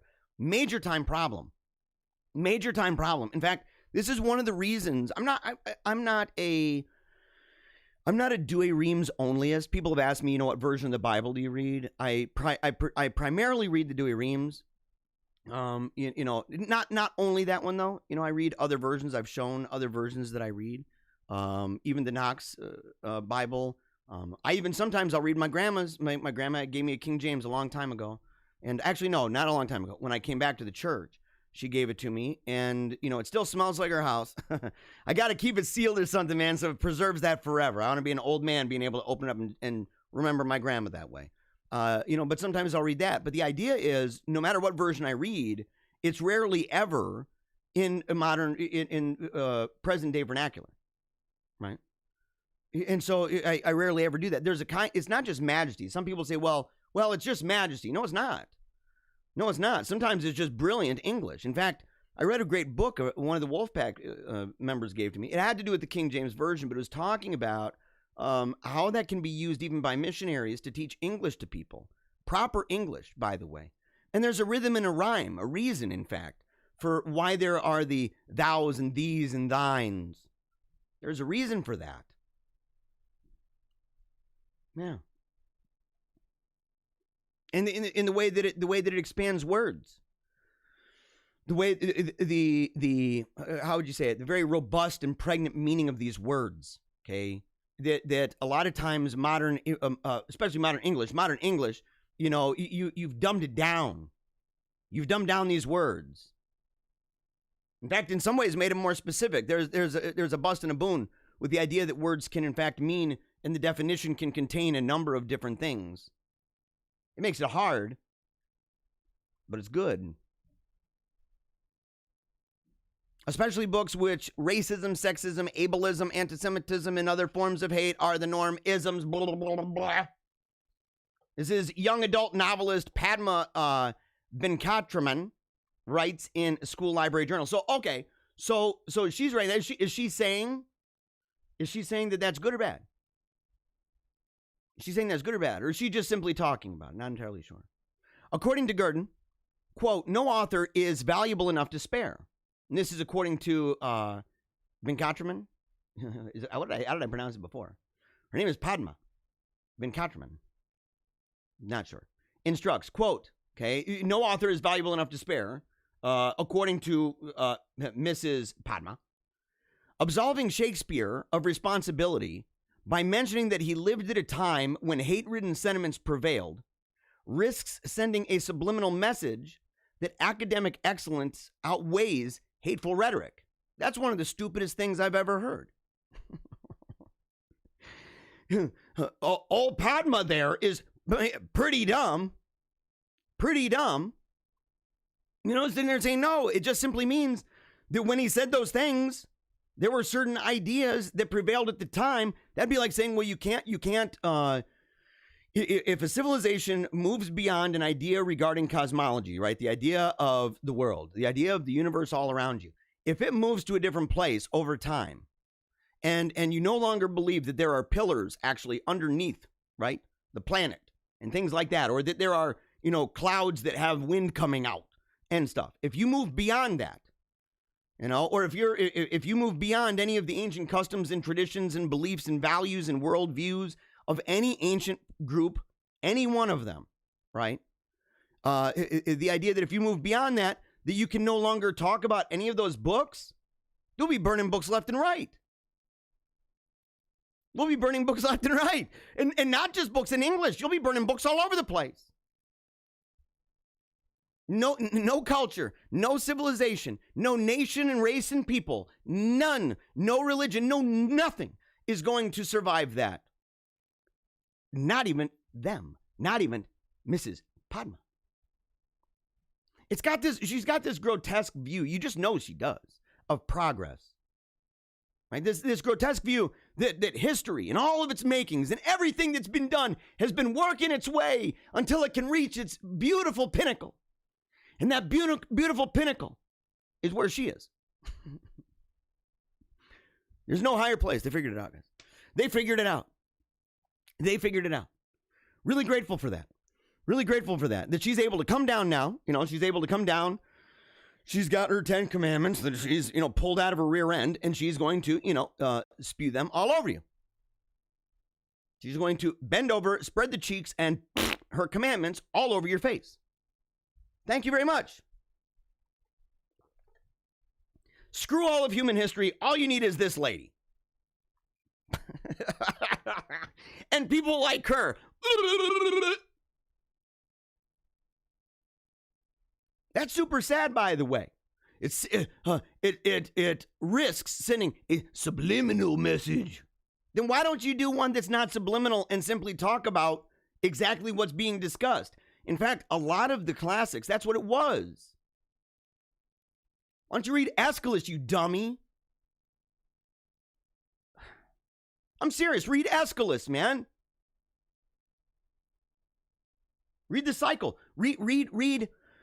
At the end of that cycle, right? to go through and say, okay, you have a court, a hearing. The gods are looking at it, and the gods are looking at the way that bad and evil had been done. And the kind of social commentary, even for their time, was cutting. Even for their time, it was a cutting thing. In fact, some of them got in big trouble.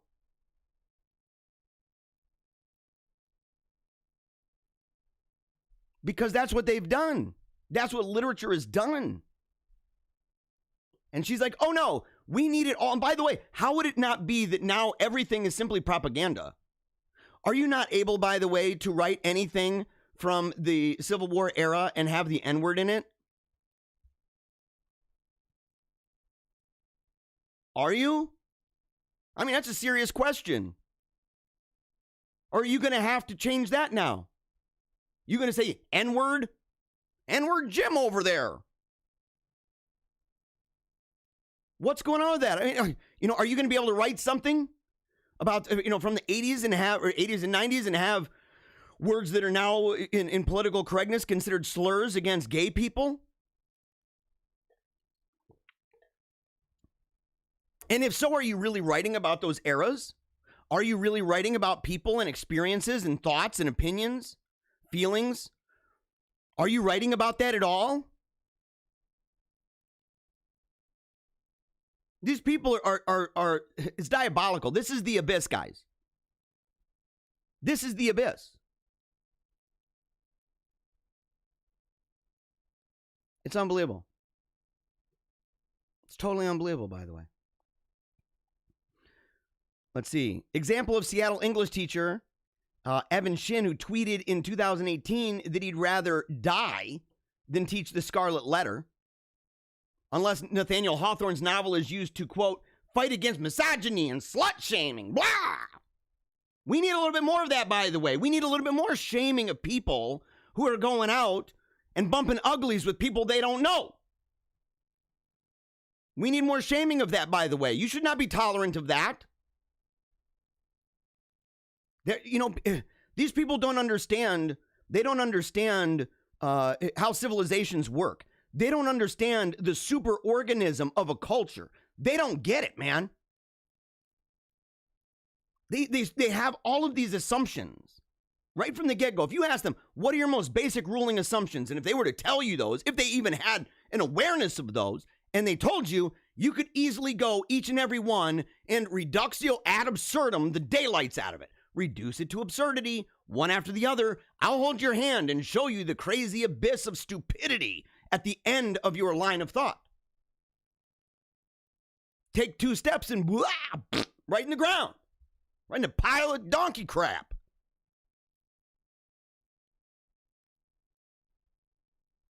The idea of civilizations and cultures, of religions and what these are, and saying like the way that shaming in general, the way that prejudices in general, the way that those things are, man, and what that's really about, it's a deeper thing.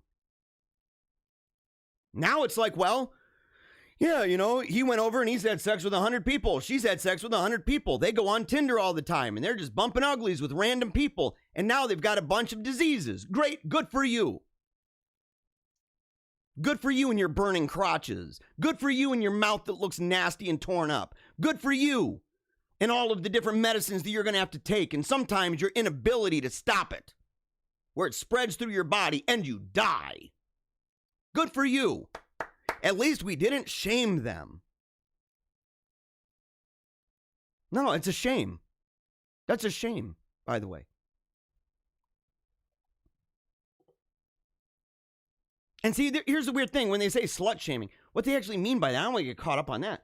But what they mean by that is the idea that, well, you're going after women. You're going after women, and these women can do whatever they want. Or why don't you judge men that way? Well, look, what they mean by that, they're not saying, let's judge men that way too and keep judging women that way. That's not what they're saying. They're saying, I can do with my body whatever I want. You'll be judged for it. You'll be judged for it. And these are people who don't believe in the judgment, by the way. And if they do, they say, well, that's just reserved for God, but not for anybody else. And that's baloney, man. That's baloney. We make judgments all the time, every single day. Judgments all the time, each and every single day. Period. End of story. It's about what standard you're using, by the way. We had somebody on the show early on in the show, a couple months ago, 3 months ago. It was talking about, don't judge anybody. And I'm like, no, that's not what the Bible says. No, the Bible says you have to judge according to a specific standard because you're going to be judged according to that standard. So is it one that you pulled out of your rear end? Is it an arbitrary one? Is it one that you just, put together? Are you doing Mr. Potato Head with the standard? What are you doing? Where'd you get it from? Because you will be judged according to a standard. Otherwise, if there's no standard, right? Like take the 10 Commandments as an example of the standard. Say, if there's no 10 Commandments that we can say, well, this is what we must not only aspire to, but what we must do. And if we do not do these things, then we would be committing sin. If there was no standard at all, and it's just whatever somebody feels, whatever somebody wants, number one, people can't live that way. That's the first thing. They won't live that way very long. An individual might, but large groups cannot. Large groups cannot. But if that's the case, then what are you going to be judged by? What is God going to judge you by? Is he going to pull that out of his pocket and you're going to go, oh my gosh, I didn't know? And is it just conscience? And if so, how do we determine whether your conscience is seared or not? Or do we just say, well, whatever anybody does is according to their conscience if they feel okay about it? What would be allowed at that point? What if somebody said, well, I feel okay about doing this? It's like talking about wanting to debate somebody and being like, well, I guess we could shoot you and I'd win the debate. And you say, well, that would be terrible to do. And it says who? I mean, I feel fine. Dead. I win. Yay. You might spook people out, but see, that gets back to the group. They would spook people out. They'd say, yeah, but you'd get in trouble. I'd say, by who? By the group. So the group is the standard. Says who? And if that's the standard, are we taking polls every day? Do we have some kind of way to go, well, Twitter has spoken. The people have spoken. Where do we get that from, by the way? Is good and evil, is that just purely democratic? And if so, then why are we against what so many people did in the past? You say, well, because we democratically changed. We've democratically become something different. And you go, okay, so again, completely arbitrary. What used to be good is now evil. And not just in a description of it, but in its essence. Because if the group says this is good back then, if the group back then said this is good, the people, this is good, and the people deciding what's good makes something good, then it was good. But now it's evil. So in other words, there's nothing truly good. There's no way to ever know. It could be changing today and tomorrow.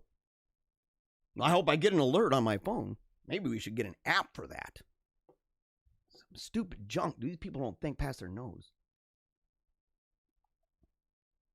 Gurdon noted how young adult fiction author Jessica Clueless responded. If you think Hawthorne was on the side of judgmental Puritans, then you're an absolute idiot. And you should not have the title of educator in your Twitter bio. However, backlash against Clueless ensued online with the accusation of racism and violence. Oh, you're a racist. You're violent. Because you said a person's an idiot? I'm the most violent guy on the planet then, because all you people who are saying that crap are a bunch of freaking idiots, and I agree. You should not have the title of educator in your Twitter bio. You should be fired, in fact, stat, because you are a danger. You're a danger to education. You obviously have a lot to learn. Because you are, I don't know, el stupido. And demands that her publishing company, Penguin Random House, cancel her contract. Wow, so for saying that, she's a racist and violent, and Penguin Random House should cancel her contract. Holy moly. Adding that, quote, the publisher hasn't complied, perhaps because Miss Close tweeted a ritual self-denunciation. Oh, God help you, Miss Clues, by the way. This is so sad. Don't do this, by the way. None of you. Don't. If you get called this, stand your ground. Do not do this. Quote, I take full responsibility for my unprovoked anger toward Lorena German. I'm committed to learning more about Miss German's important work with Disrupt Text. I'll strive to do better. Don't do that. Don't do that. Mrs. German's work sucks. Disrupt Text sucks. And you know it, by the way, Jessica. You know it. Deep down inside, you know better. It's a masochistic death cult that's making you feel guilty and scared. Because you don't want to be called violent. You don't want to be called sexist. You don't identify with that stuff. But this crazy mob of lunatics foaming at the mouth, wanting to burn a bunch of books, those people, they want your career over. So what do? I take full responsibility for my unprovoked anger toward them. I'm committed to learning about it. Please download the propaganda. Exterminate me. Exterminate truth. Exterminate beauty and goodness, history, lessons to learn from, both good and bad.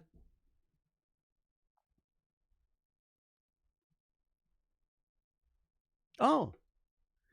Her literary agent, Brooke Sherman, what a loser, however, denounced her racist and unacceptable opinions and dropped her as a client. What a loser, by the way. What a loser. What a goon. Unbelievable. Yeah, this is crazy. Okay, check this out. I'm moving on, and we're going to go to the comment section. I'm sorry for taking so long, by the way. I'm not sorry about that. Right here, the demands for censorship appear to be getting results, Gurdon writes, adding the following Twitter exchange, quote, be like the Odyssey and embrace the long haul to liberation, and then in parentheticals, and then take the Odyssey out of your curriculum because it's trash. That was tweeted by, is it Shea Martin? In June. To which Heather Levin, an English teacher at Lawrence, Massachusetts High School, replied, ha ha ha ha ha, very proud to say we got the Odyssey removed from the curriculum this year! Exclamation point. What a devil. Apparently Gurdon contacted Levine, the teacher, by the way, at Lawrence, Massachusetts High School. Levine replied that she found the inquiry invasive. You're on Twitter, you dumb idiot. You're on freaking Twitter. It's invasive. You're entering into my privacy. No, we're trying to get clarification on a really dumb remark that you made in a very public forum. Man, what a goon, dude. Get her out. What a loser, by the way. Heather. And there was no response from the English department because they're ashamed, by the way. They got to be ashamed of her. You'd hope. Gurdon points out in the Wall Street Journal, quote, he's right. If there's harm in classical literature, it comes from not teaching it. Students excused from reading foundational texts may imagine themselves lucky to get away with young adult novels instead. That's what the disrupt text people want. But compared with their better educated peers, they will suffer a poverty of language and cultural reference. Worse, they won't even know it. Oh, yeah. And by the way, here is Heather Levine. Okay, Heather Levine. Very proud to say, this is back in June. Very proud to say we got the Odyssey removed from the curriculum this year. Put the clown makeup on. Put the clown makeup on, the little honk honk nose. Beep beep. Honk honk. Clown world is approaching. In fact, it's radiating from deep within you. The presence is strong. But then 1 of 5. Okay, so this is where it started. Who wrote this? Was Milo? I got this from Milo. Earlier today, I learned that my name was included in a Wall Street Journal article. This article included me without my knowledge or consent. Tough crap, by the way. I hate to tell you that. Tough crap. I was not interviewed by the author. And the article includes severe misrepresentations of my words. To be clear, I am 100% against the banning. Oh, you are? Well, maybe you don't understand this. Maybe you don't understand this up here. Oh, I can't go up there. Look at this, guys. Look at this. Do, do, do, do, do, do. Ha, ha, ha. Yeah, this is, okay, by the way, just so you know, let's, one of these things is not like the other. I'm 100% against the banning. Oh, okay. Well, let's see what you said back in June. Very proud to say we got the Odyssey removed from the curriculum this year. Sounds like you're really against the banning. Maybe 110%. Maybe 1 billion%. Maybe a zillion%. Nobody's been more against the banning than you. You probably stood outside and you protested with signs, I bet. You were really against it. Deep down in your heart, I bet you went home and you were super sad about it. And you said, I need to go online and express how sad I am. And what did you do? You go online and you do that. Ha ha ha ha ha. Very proud to say we got it removed. Ha ha ha ha ha. From the curriculum this year. Ha ha ha. I'm really against it. Clown. Lying. Clown. Shameful. Clown. Get her out.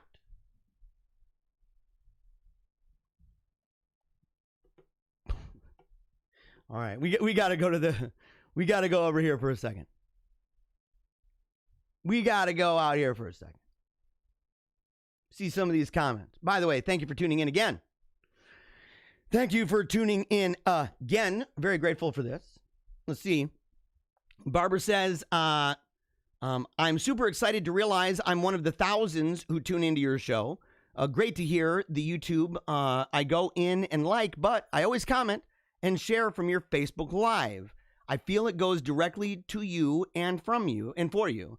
I better write your phone number in my contacts ASAP before it's deleted. Yeah, I always threaten to delete that thing, by the way. I always threaten to delete it, by the way.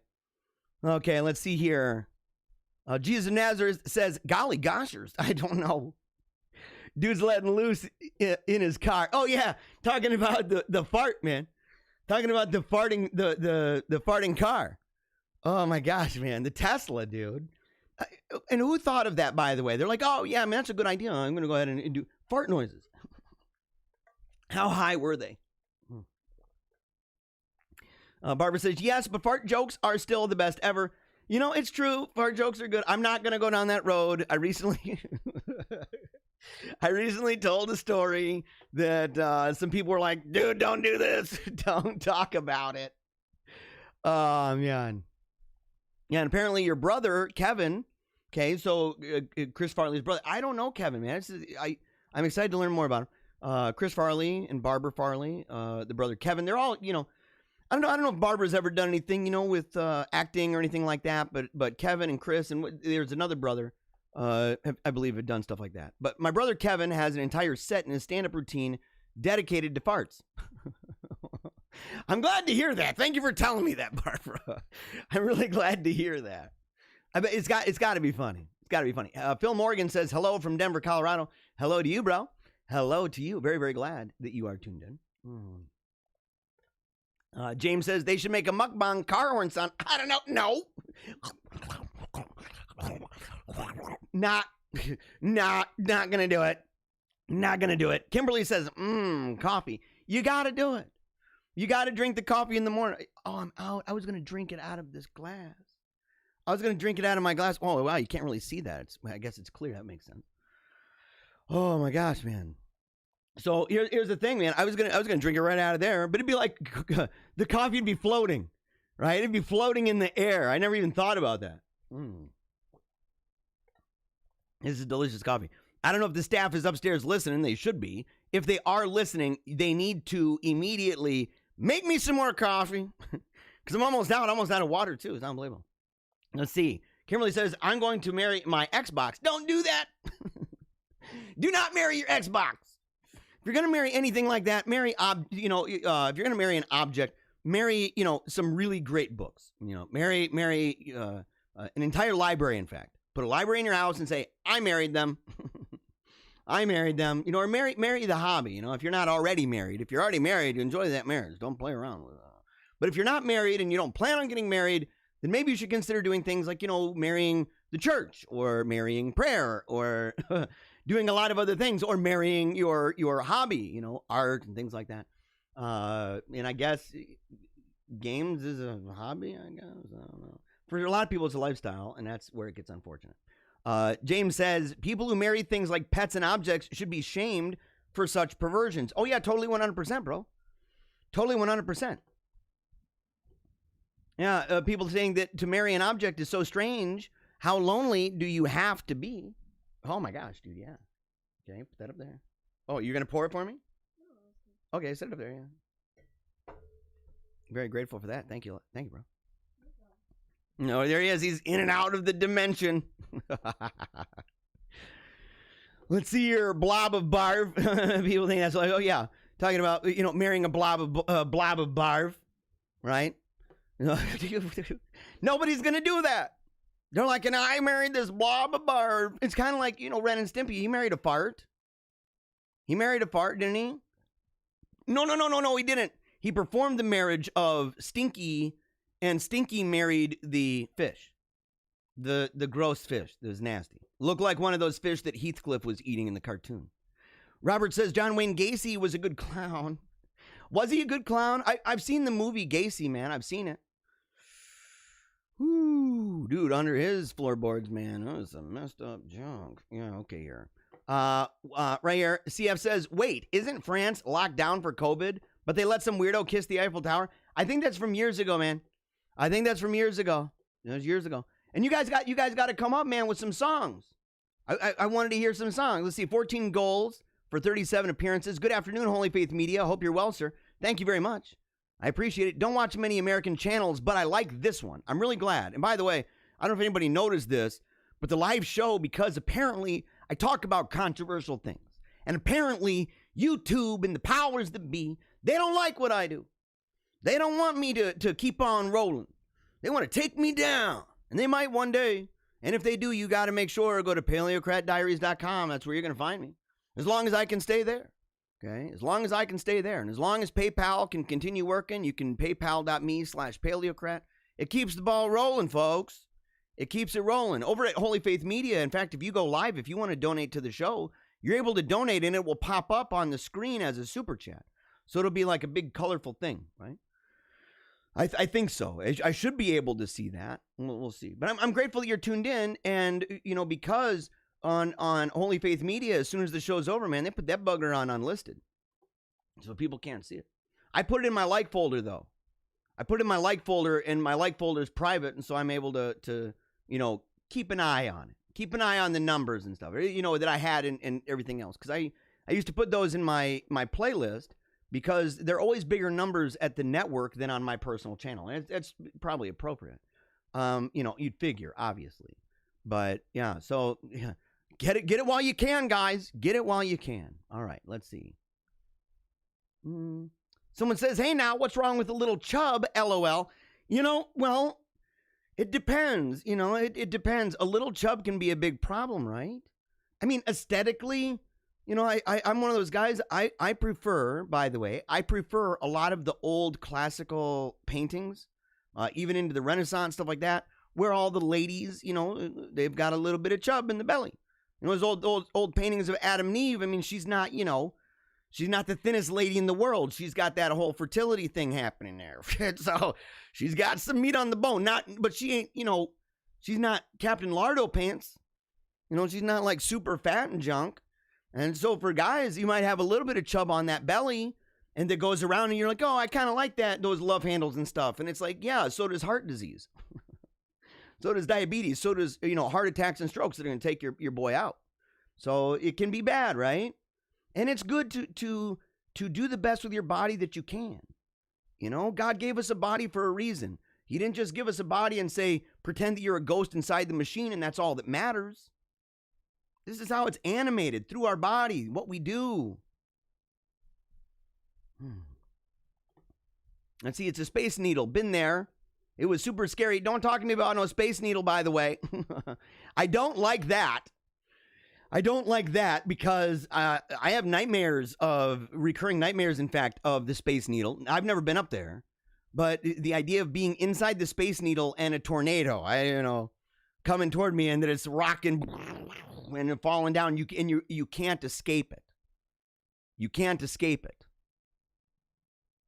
Says, yeah, I don't drink often at all. I just don't feel the need to drink much, although I do like a few drinks at Christmas. Same with me, by the way. Same with me. Talking to my wife, and I was saying, Hurt's right up there. We were actually going through sad songs recently. My son's like, play some sad songs. And so I played a couple that top of my head. And I said, Hurt is right up there with that. But it's the Johnny Cash version of it, by the way. That video is so profound. I mean, that's just, dude, wow. Let's see here. Song to the Side. Dude, yes, Song to the Side. By the way, how did you learn of that, Brian? Is it John Frusciante? Is that how you'd pronounce it? Song to the Siren. Dude, a person gave that to me. A friend gave that to me after my daughter died. And, bro, it's on my sad song list, like way high up there, because it is so powerful, man, and so raw, the emotions. Didn't he write that album and sing that album and stuff? Didn't he do that while he was detoxing from heroin? I mean, that's a man in a dark place, by the way. That's a man really pushing hard. He's had problems throughout his life. Stephanie Youngman says, good morning to my favorite prophet of rationale. LOL. Yeah, I appreciate it, by the way. I appreciate it. Some people will be like, prophet schmoffit. And I'll be like, well, tell me how wrong I've been. Tell me how many of those forecasts, right? How many of those things? And you don't have to be a prophet to kind of read writing on walls sometimes. Sometimes it's painted in bold letters or even in blood. And so you just go, well, I'm reading the writing on the wall here. I mean, don't you see that? And those people are like, I see nothing. And you're like, well, then that's why you think that I'm magical. Or that I don't wear horse blinders so I can see out of peripheral vision and see what's coming before them. They're like, well, I only see this narrow tunnel thing. And I'm like, take off the freaking horse blinders and use that peripheral vision. Let's see. Yeah, people on the third cup of coffee. Yeah, man. John Claude says, I love the big wolf at the end. My favorite. Dude, yeah, man. Yeah, totally true, dude. Big wolf at the end. James says, Jeremiah, have you read Mein Kampf? I'd recommend it. I have read Mein Kampf. I read Mein Kampf. I was, I got it from the library. And I think I was like 23 years old. I was actually reading it, and I had a buddy who was an Air Force recruiter. And he was the brother of a family. He was a brother of my best friend from one of my best friends from high school. He was part of my Peter, James, and he was literally the John in that. Peter, James, and John. And so John's brother was a recruiter for the Air Force, and so I was going in to talk to him about joining the military. So I go in there, I walk in, and I've got my book of Mein Kampf in my hand. I'm reading it because I was really fascinated by the mysteries and stuff of World War II. I liked World War II history. I liked learning about it. I liked movies even about it, and stuff like that. And so, like, Saving Private Ryan, I used to love that movie. I mean, it was like, and I still really like that movie a lot. But I mean, that was like a really big thing to me. And so, went in, I'm talking, but he wasn't there. And so I end up going into the talk to the Navy recruiter. He was there, and he's like, hey, you out there. And I go walking in, and he's like, you here to join the military? And I'm like, join the Air Force? And I'm like, well, I said, my buddy in here. He said, what do you think about the Navy? And I'm like, I don't know. I don't know much about what you got to offer. And he's like, what book is that? And I said, Mein Kampf. He's like, are you a Nazi? And I said, no. And he's like, okay. He's like, well, come on in. And so, ended up bringing me in, talking about it. But I'm grateful that I read it, in fact. I'm grateful that I read it because it's one of those things where, especially when people start debating whether or not Hitler was like a Christian and if his worldview was a Christian worldview and that's what this was all about and everything else, you go, dude, no, you don't know, man. You got to read the book. And there's a lot more, right? About power, about destruction of civilizations, about hatred for tradition and things like that. And it doesn't mean, It doesn't mean that everything's right. Doesn't mean that everything is wrong, but it kind of puts flesh on what at sometimes can be a scarecrow. Okay, and whether rightly or wrongly, I'm saying, you put flesh on that, and you say, hey, look, this was a person, and here's where these ideas came from. Here's the development of those thoughts, and here's where obviously you went wrong, or obviously where this may have merit to it, things like that. But you won't know. You won't know, well, at least in a scholarly manner, unless you're actually willing to go to the edge and read some books that are taboo. And I read books that are taboo, right? It's the same thing with social media. I follow social media accounts, man, that definitely believe things that I don't, that I do not support. And I'm not into that blood cult crap. Let's see here.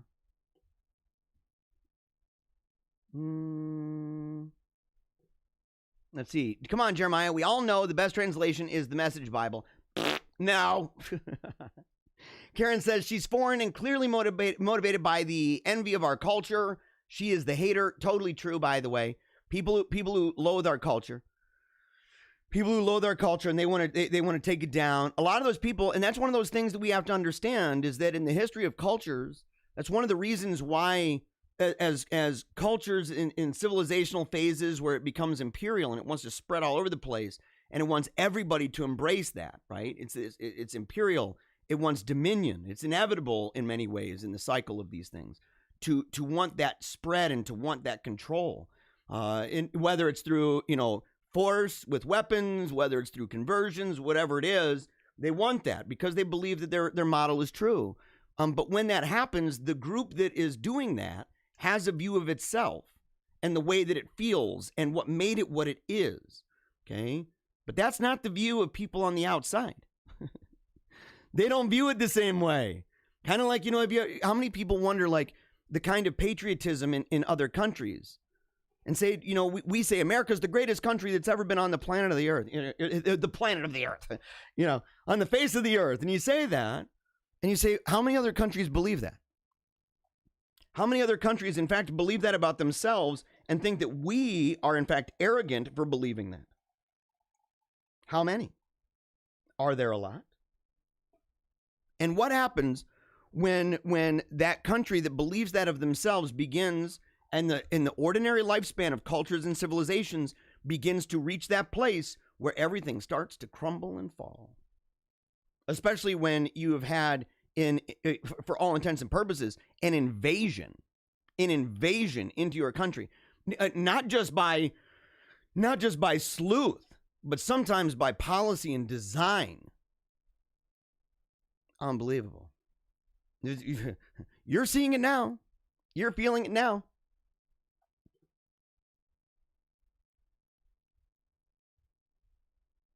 Let's see here. Patty McGill. Patty McGill, what are you doing back? Patty McGill, aren't you one of those that doesn't like the show? I'm glad you're back, though. I'm glad you're commenting. It helps the algorithm. I really appreciate it. Share it with all your friends. Let's see here. They're literally using the book Fahrenheit 451 as a manual, talking about the people destroying our culture and civilization, destroying literature. Oh, totally, man. Totally. But they probably want that one to go, too. They're like, this book is bad. You're like, why? Because it's against what we're doing now. It's telling people that this is tyrannical and that's violent. That's probably even racist. So they're going to burn the book about book burning. That's what's going to happen, man. Stephanie says, how does one ever gain knowledge if they have nothing to refer to? They don't. And what they know will have, if it has no reference, it has no mooring. It has no frame of reference to compare and contrast, to find the continuity or the discontinuity in anything. You're just, you are literally, you're just a brute animal. You're just a sensory thing. You're like, oh, look at the images. Oh, the feels. Oh, I'm hungry. Oh, I want to have sex. That's all it is, man. You aren't a culture man. You're not a culture woman. Yeah, Patty McGill thinks the show is better with the Kung Fu effect. Patty says, you can now match my Kung Fu. Patty says, I like the shirt, though. They're good. Yeah, okay. The luau awaits. Look, this is, I enjoy this, man. I enjoy this. I like the shirt. I like the shirt. Matt Davis says, I can't help it if I judge the people preaching the line and twisting Jesus' words. Oh, totally. Totally, man. Well, and in fact, let me say this. You cannot help, in fact, but to judge. And even if you say, well, you're not supposed to judge. In fact, you are judging many things in saying that. Like you're making a judgment call. You're saying you shouldn't do that. Why are you judging me? It's kind of like when people say, well, and oftentimes this is exactly what the next phase of this. This is the goalpost that moves. So you prove that one wrong, and you're like, well, that's stupid. And you're like, well, you can't force your beliefs on me. And I'm like, well, I don't believe that, and you're forcing it on me. So why don't you back away and allow me to continue, I don't know, doing what I'm doing? That's how stupid it is, by the way. See, Biden, right here. Biden is owned by the communist China. This is petitionally, fake elections, deep state globalist communist coup to take down the United States. Look, it's one of those things. It's what we got, man. It's what we're dealing with. It's what we're dealing with. There's a great video. I think, was it Us Against the Media that shared it recently? It was talking about a must-see video. In the end, made my boy cry, right? John and Rachel talking about, where the Chinese and others are just flat out being very open about the kind of control that they have over the elites in this country. And how are we going to deal with that? Do we, and this is what this show is about, is saying we need to actually begin with ourselves, taking a knee for Jesus Christ. Beyond that, we need to begin in our homes. So the next step, we have to do it in our heart first, right? Because we will stand in front of the throne, okay? And so we need to take a knee for Jesus Christ.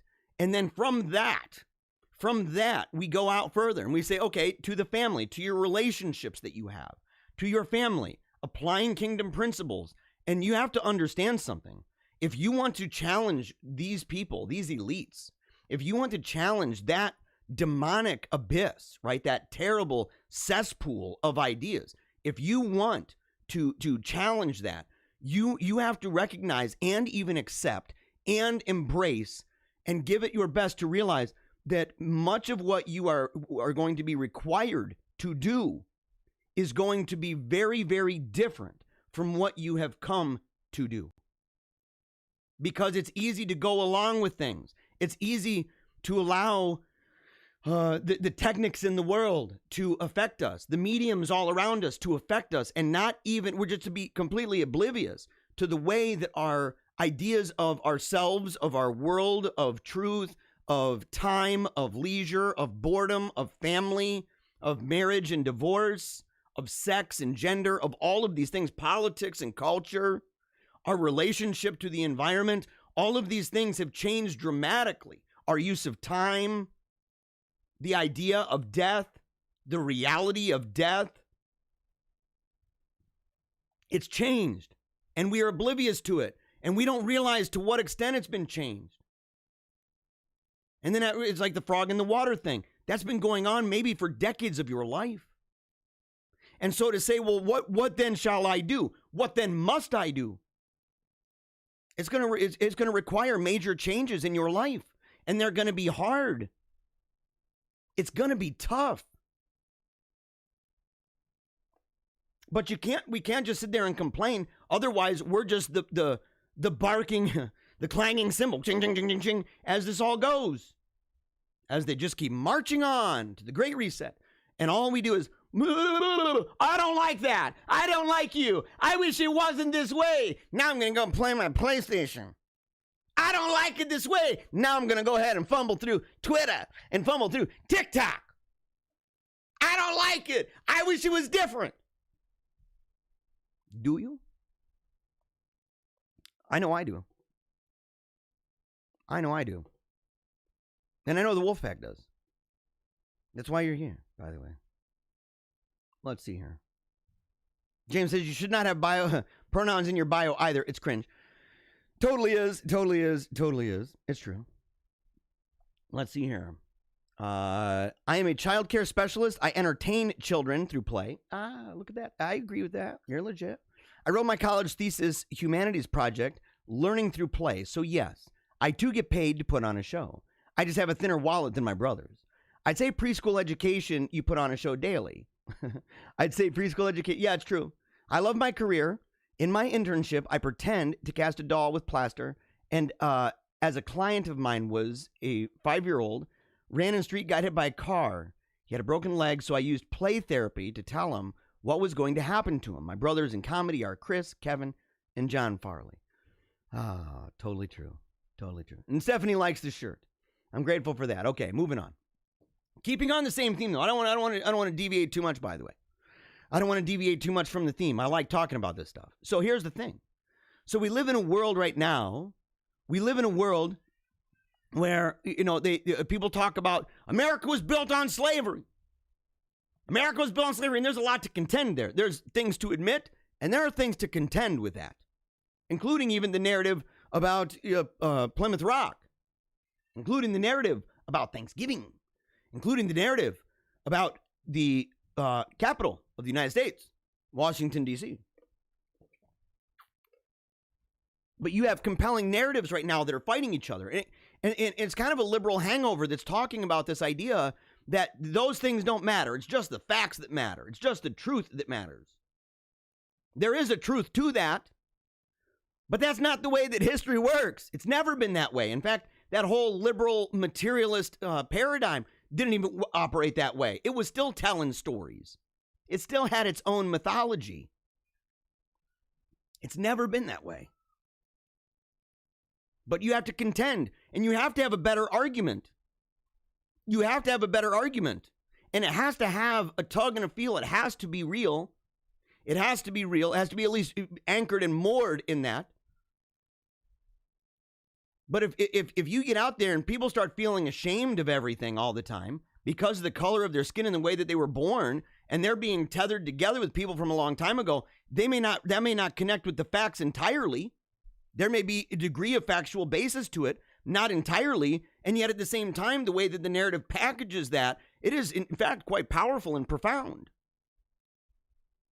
And we need to have a counter narrative to that is in fact more potent, more robustly based in truth, with the acceptance, accepting in our hearts that this is in fact a mythos.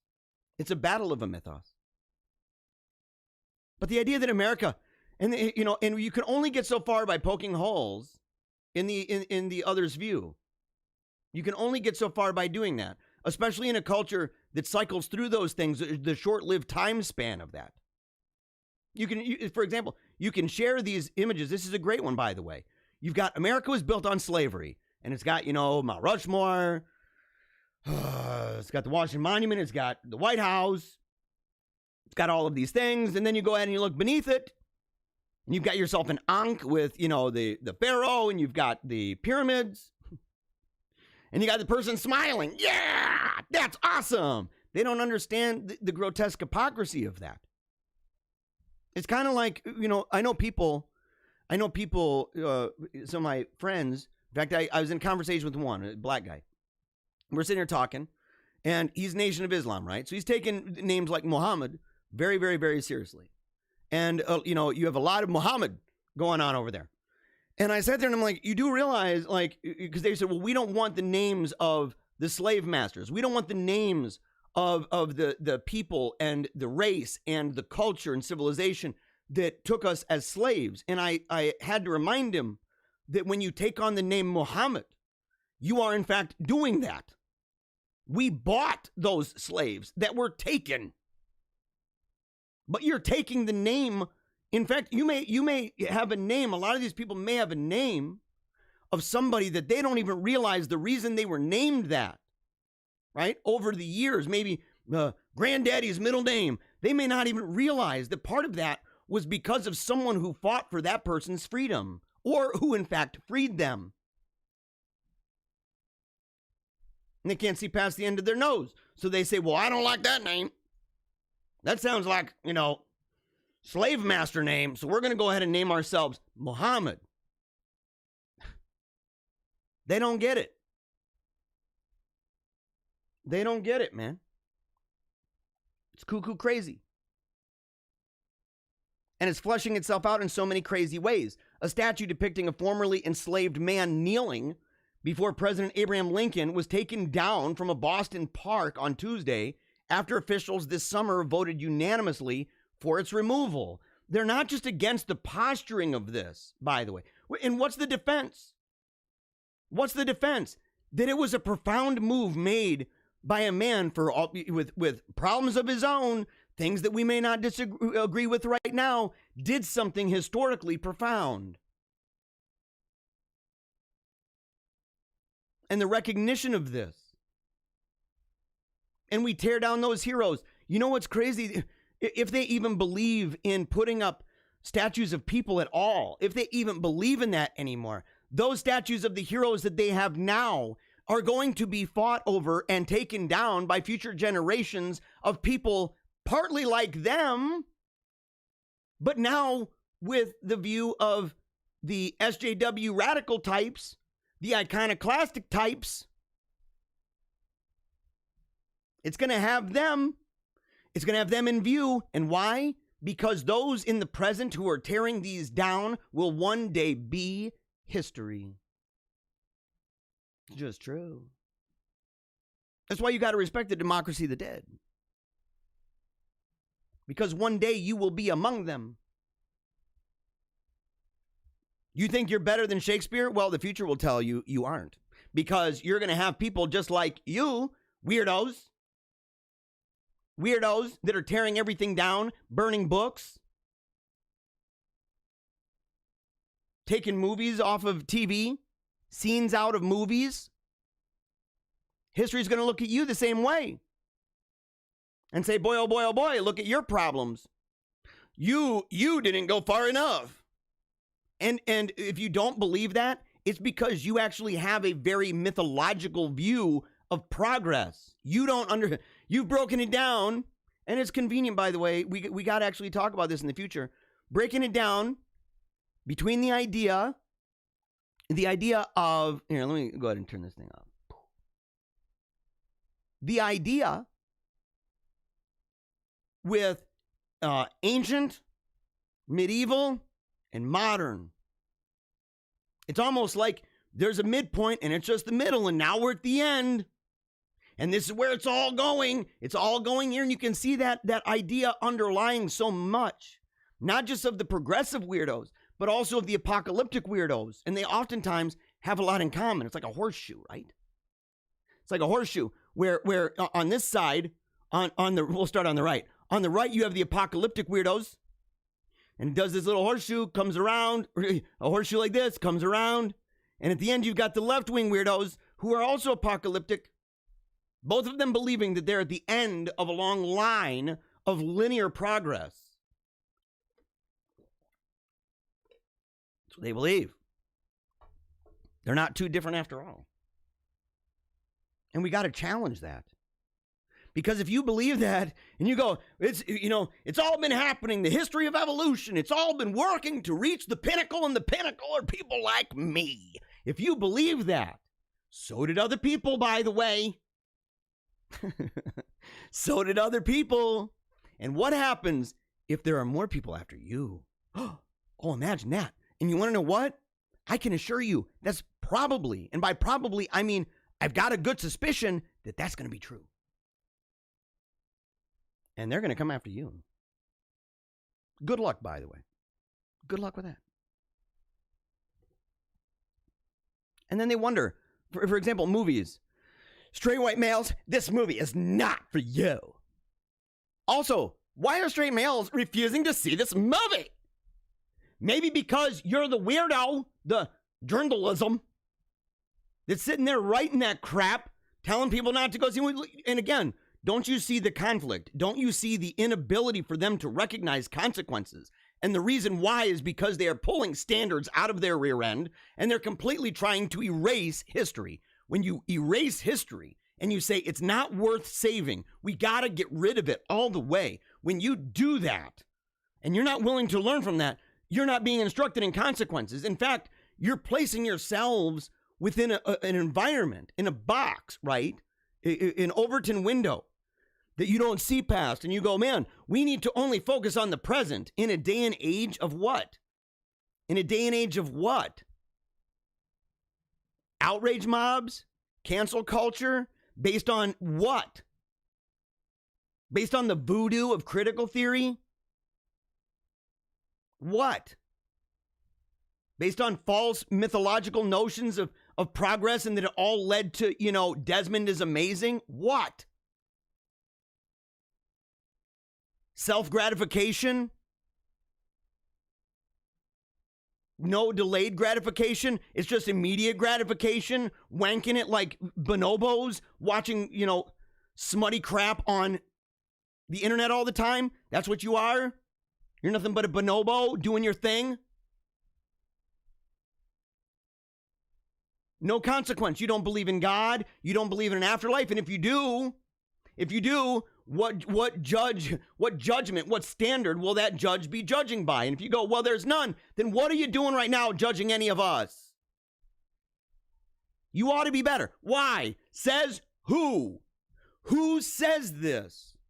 What authority do they have to say this? What authority do they have to say that this is what's right and this is what's wrong? And look, some people say, well, are you saying there's no such thing as right or wrong? I'm like, no, heck no. I'm using it to show that what they've got is worse than a slippery slope. It's a phantasm. It's not real. They're literally right now flying through midair with nothing underneath them. Straight goes, woo! All the while, psh, ah, forever. Can't tolerate that anymore. Can't tolerate this guy anymore. He admits that he's been treating kids. I mentioned this yesterday, but I didn't quote him. Fauci said when polls said only about half of all Americans would take a vaccine, I was saying herd immunity would take 70 to 75%. Then, when newer surveys said 60% or more would take it, I thought I could nudge this up a bit. So I went to 80, 85. We need to have some humility here. We really don't know what the real number is. I think the real range is somewhere between 70 to 90%. But I'm not going to say 90%. I think you should not say anything anymore, you bald-faced liar. I think you should go home. Go home. Get off, get off and get away, man. Get out of here. We don't need you anymore. We don't want you anymore. You've been lying to us. You know how terrible, by the way, that is? Yeah, I'm watching polls, and polls are saying this. I don't really know what I'm talking about. Nobody knows. But I saw that people weren't buying it, and they weren't doing what I kind of thought maybe they should do. I'm winging it, I know. But I thought maybe I could nudge it up a little bit. From 70 to 75, I went to 80 to 85. I just, nudged it a little bit. I don't really know what the real number is. I'm winging it, but I'm going to nudge it. And then later, I'm going to admit that I was tinkering with it and keep on insisting that you listen. And that if you don't listen, you get banned. I struggle not to hate that man. He's one of the worst people that I don't know in the history of my doing this show, in the history of me doing any show, there's like a level of people where they're so sick and so demonic and so wicked and so brazen in their wickedness that I'm just like, man, dude, these people, death penalties there for a reason. Like, this is treacherous crap. And there's, you're tempted to feel that way. You're tempted. Your better angel says don't, but you're tempted. He's on that list. He's on that list. He's one of the worst people I've ever had to cover in my life, ever. The havoc that man has created, and the havoc that big tech and everyone is, and that's why it's got to be. Look, if it is not planned, part of me would like to say, well, it's planned. Well, it's a coordinated effort. Well, these people are all in cahoots. I'd rather believe that, because if we've been rope-a-doped along for this long by that guy, and if we have been pressured in such a way that we're being removed from social media, we're being depersoned and deplatformed, if we've been doing that and it's all just been a wild accident that these people don't know, we are in a boatload of trouble. I'd almost rather they know. What a sicko, man. Shame on him. And people have had it. He thinks people are acting like kids. Well, okay. Here's one, by the way.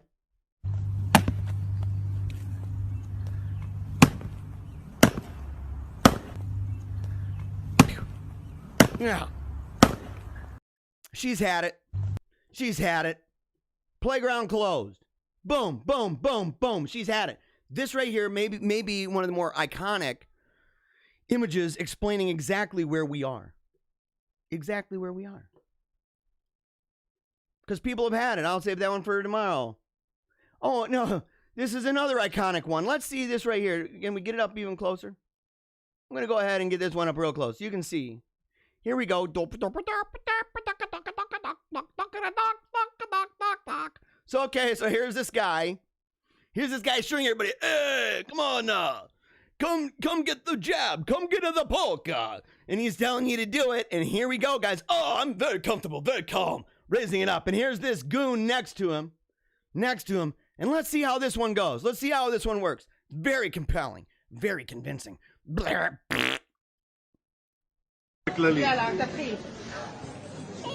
חברים יקרים, צהריים טובים. Oh, look. אני כיושב ראש אשכול הגליל המזרחי מקבל היום חיסון ואני ממליץ לכל תושבי הגליל והגולן. Hold on. We got to show it one more time. So, okay. And the lady takes it out. And she's like, yeah, taking it out. Woo! And you're like, dude, you didn't touch anything, you liar.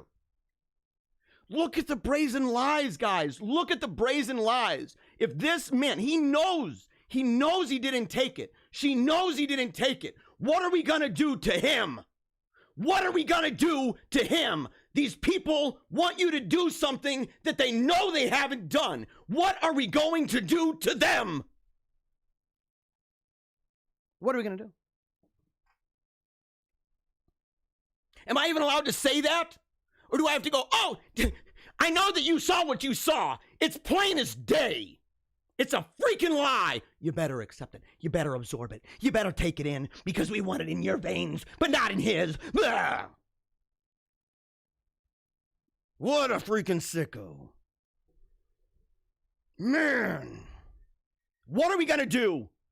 What are we going to do?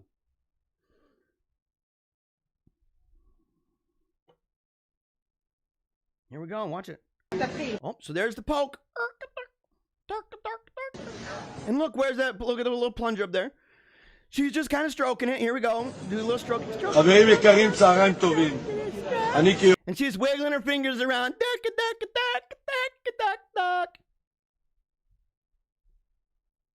Look at this. Slow motion.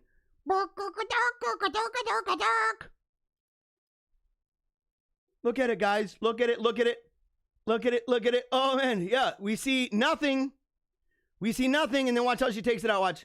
ממליץ לכל תושבי הגליל והגולן לקבל את החיסון, להגיע, לא לחכות. Oh, yeah, man. You're really doing a good job, homeboy. You're really doing a good job. And look what it's doing to people.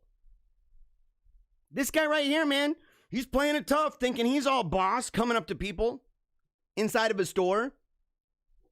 I'm not even going to play this, man. I don't want to waste time looking at this guy. This is what we're seeing left and right. We're seeing people get into fights at hospitals. Police coming in. This is the danger, by the way, of the police state.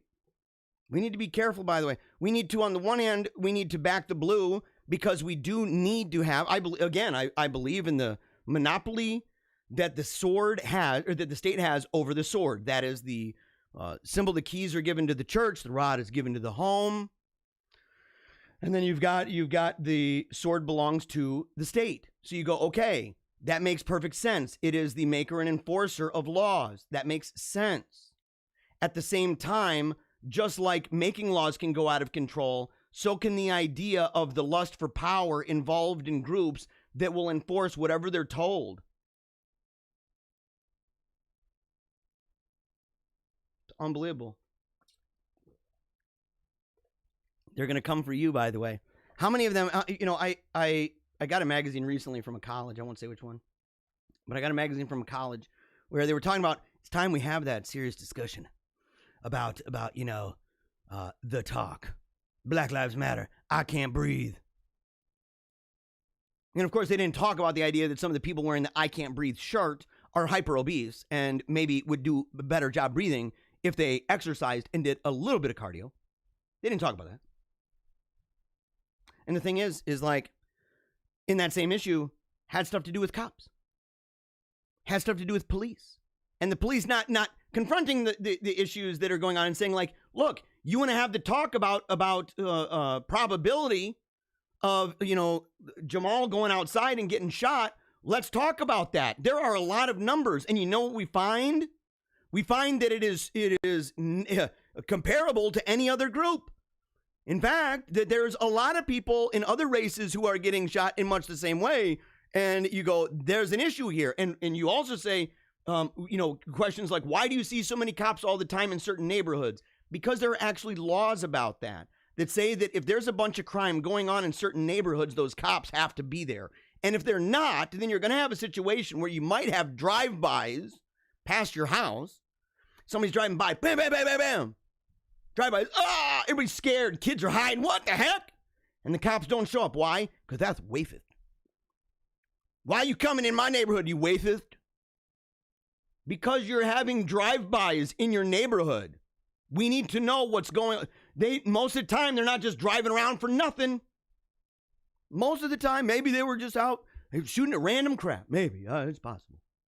But by and large, they're shooting at somebody that they know for reasons that they have an interest in. And it's putting neighbors' lives at risk. Uncanny.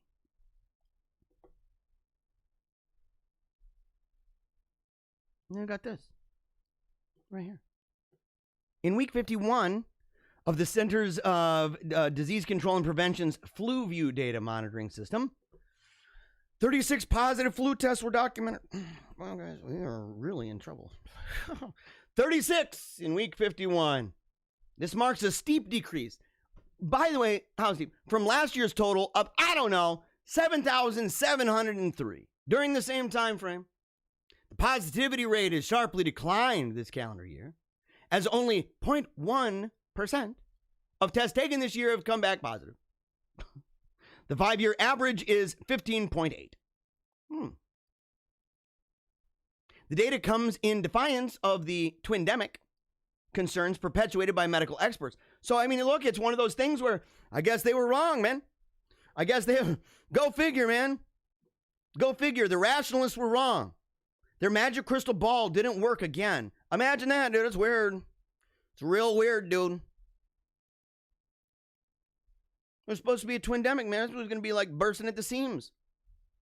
By the way, I've seen a lot of videos recently of people going to, places where individuals would have to go. I don't want to say too much and get myself in trouble. But the truth is, people are bringing in video cameras and they're recording certain locations where people might go if there's a problem. And they're finding that their parking lots are barren. I asked this with the hospital I went to. I asked this at the children's hospital. I said, how is your children's hospital staying afloat when nobody is showing up here? She didn't have an answer. She did not have an answer to that. If the hospital is a for-profit organization and they've built up over the years, and it has to do with how much money they've made, how much money they receive from grants and everything else, and that's the way that it's built itself up, how do they continue providing services when no money is being made by insurance and other things? What's happening? Because not even the COVID units are packed up. Not even close. In fact, so bad that when the mainstream news came to Grand Rapids and went to the Cherry Clinic, they had to, completely fake a situation where people who worked at the clinic got dressed up in regular clothes. They took their scrubs off. They went out to their cars and they formed a line as the media sat there and talked about all the people in the line, blah, blah, blah, blah, blah. Lies. Blah, blah, blah, blah, blah. Look at all the people. Look at all the fakers, dude. And the thing is, it's caught on video, man. It's caught on video where people are talking about, I didn't know we were going to do this today. I guess they told me to get out of my outfit and get in a car and get in a line to make it look like there's a problem. And these people, by the way, are dumb as a box of rocks or just simply immoral. Dumb as a box of rocks to sit there and go, I don't know why they had us do it. That's weird. And not realizing the role that they play in the propaganda and the significance of that place being completely empty and nobody being there. In fact, They said in undercover video footage, they were saying, well, yeah, nobody, this place is like hardly ever busy. Nobody's coming here. And they said there was a couple, who were waiting in line for a test, and it made it harder for them, and they had to wait longer because, mainstream media, they needed to have a report. Trust us, everything we say is a lie. Turn it off, guys. Yeah, they were concerned, man. They were concerned that everything was going to be overrun. They let out proposals to combat the shortages of resources. Dwindling supplies. Taking preventative action. The overlap of COVID-19 and flu season presents a perfect storm. And we aren't taking any chances. We're approaching this fall with a proactive mindset and plan to action. Plan of action to limit the impact of the flu and preserve hospital resources. You want to know what's crazy about that? That magic crystal ball that he got out of that box of Captain Crunch, that didn't work. And look at the socialist, by the way. This is how socialism works. I'm going to control. I'm going to forecast and see exactly how it works in human action. Viruses and everything else. And we're going to go ahead. And if it fails, what are they going to do? They're going to say, well, we did our best. Well, that's true. And sometimes your best just isn't good enough. And that might be, in fact, a definition of failure. You might need to quit your day job, buddy. I'd quit it fast if I was you. I'd quit it fast. It's unbelievable. Let's see here. We're going to end off with some of these here, okay? We're going to end off with some of these. Let's see. Can democracy hold us together? I'm going to end off, there's two stories and we're over, okay? By the way, I'm really grateful, again, each of you. Very, very grateful for it. If America were a company and not a country, this is by Pat Buchanan over at tackymag.com. Okay, it's called Can Democracy Hold Us Together? If America were a company and not a country, we would have long ago dissolved the corporation, split the blanket, and gone our separate ways. We still hold this disputatious and divided people together. What still holds it? And that's a good question, by the way. We talked about, cancel culture is an example of this. That there was a day and age where if you made a mistake, there was still the idea of you don't kick a man when he's down. Or an idea of repentance, an idea of redemption that said, and an idea of standards that would say, yeah, you need to, fix it with me. You may have screwed me over, but I'm the actual victim here, not some broad scheme where any rando on Twitter can show up and say, I'm a victim of you. I want you taken down. Where everybody is somehow magically a public figure and personality. Well, I don't like it. I'm not gonna. I want your life ruined, mister. And you're like, where in the day, back in the day, they would say, you got to get your life right with God, man. You got to get your life right with God. And they might not want to be friends with you anymore.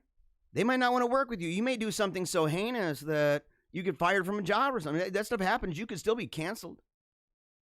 But it didn't have the mob. And worse than that, there was a way to redeem yourself. There's no longer a way to redeem yourself, because back in the day there was. When you believe in God and you believe in an actual standard of what is sin, by the way, what is sin, what is right and what is wrong, and you have an accessible standard that other people can look to and say, well, this is not just what's right and wrong, but even a hierarchy of that. Who's culpable? Not only what is wrong, but what is a just punishment for that? And more than that, what is a victim's right? Who is legitimately a victim in this sense? Who has a claim to make? Who has standing? Because all of those things come down to the force that's behind that canceling or behind that demand for redemption or reconciliation, restoration, reparation. It's behind all of that. And if you get rid of that, what is there? That's why you have people that they're like, there's no way. The past, the people who've died, who cannot make amends, that's why you have to erase them all the way. And that's why the people who are alive will spend the remainder of their life lashing themselves in the back with the discipline and being told that enough is never enough. But those in the past, they're just gone. They need to be wiped out because there is no way for that person, those people, that culture, there's no way for them to make amends, not to appease the foaming. Our dysfunctional American family agrees on less and less. By mid-November, according to Reuters, Ipsos poll, 52% of Republicans thought Donald Trump had rightfully won. 68% of Republicans thought the election had issues. A third of independents and even 10% of Democrats agreed. This month, Fox News found that a third of all registered voters believe the 2020 election was, lots of shenanigans, with 78% of those people who voted for him expressing that view. This is a problem because in the long term, not only is this going to make 2020 suspect, which we already had that in 2016, we had a foretaste of this, but also belief in one of the sacraments of secular democracy, universal suffrage, is going to suffer. Moreover, the issues that divide us now go increasingly to the faith of what defines us as a nation and a people. What has taken place? And before we move on to that, it's totally true. It's totally true. The issues that divide us now go increasingly to the faith of what defines us as a nation. What is a nation, by the way? What is a culture, by the way? Does it have a lifespan? What is it like? How does it fall? How does it fall apart? What can possibly save it? Has it ever been saved before? And for how long? What is it? Right now, we have a problem about faith. We have a problem where everything else right now is fallen into the realm of things like utility. What is the purpose of it? How does it work? How does it benefit? It's why technology is our God. It's not even science. It's technology. They use sciencey language, but it's technology. The beauty, good, truth. These things have been sidelined for a long time. The interior of the soul, the devout life, the devout heart and mind, a well-examined life. These things have fallen to the wayside. And not just to PC culture, but also to seeker sensitivity, which is, I guess, its own form of PC culture. We've watched as it's gone down the toilet. And people, we watch as we have all gone. In fact, it's bigger than we think. We've gone from a typological mind, a mind that reads books, reads letters on pages, and we've gone to this place where everything is just glowing at us. It's one of the reasons why I put words up on the screen. I don't want, even my listeners, I don't want them to lose the typographical emphasis of this. We watch videos too. There's a place for it. But it's not the main place. We're here to show highlighting, to say, look, this is what we do with books. That's why I'm sending, in fact, I got the books out for the winners, the winners of the question of the day a couple weeks ago. It was so busy leading up to the extravaganza, the Christmas extravaganza in Lansing, that we didn't send the books. We picked them out though for the winners. But to emphasize that, how do you get that back? Delayed gratification. How do you get that back? Part of that would be to intentionally, you have to do it intentionally. It's not something that just comes naturally. We don't live in that day anymore where you wake up and there's no phone to reach over and grab to look at the phone. There's no nothing. You got to work for what you do. You got to go and you got to get stuff. You don't have things screaming in your face and taking up your time right away being presented to you on a silver platter. You didn't have that. You do now. In fact, it wants to gorge you. We're in a civilization that wants to gorge you. You can see that with all the excesses that we have. It's gorging us, guys. And we're going to have to make room. And part of it is like, maybe there's something really true to this. The parable that talks about the house that was filled with demons, and then they cleared out. And if you don't fill that house and furnish that house, demons are going to come back bigger and badder than ever. We need to furnish the house. It's not just getting stuff out. It's not just getting stuff out. It's saying, how do I furnish this? How do I make my life better? What can I do?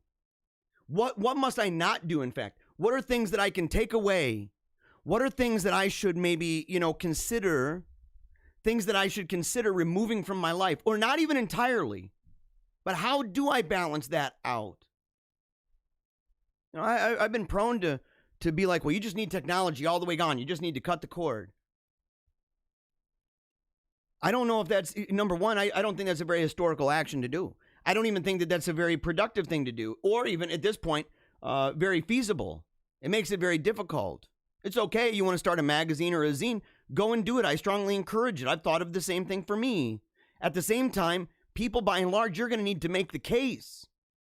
And people are going to need to change with that. And that would be like telling people, don't use a flail in the threshing floor, or, don't use modern technology to take care of the grain. Use a flail. And the people are like, look, but I can make a lot more grain this way. I can make a lot more money and feed a lot more people this way. You're going to have to make the case that the flail is in fact important and preferable for reasons beyond merely threshing.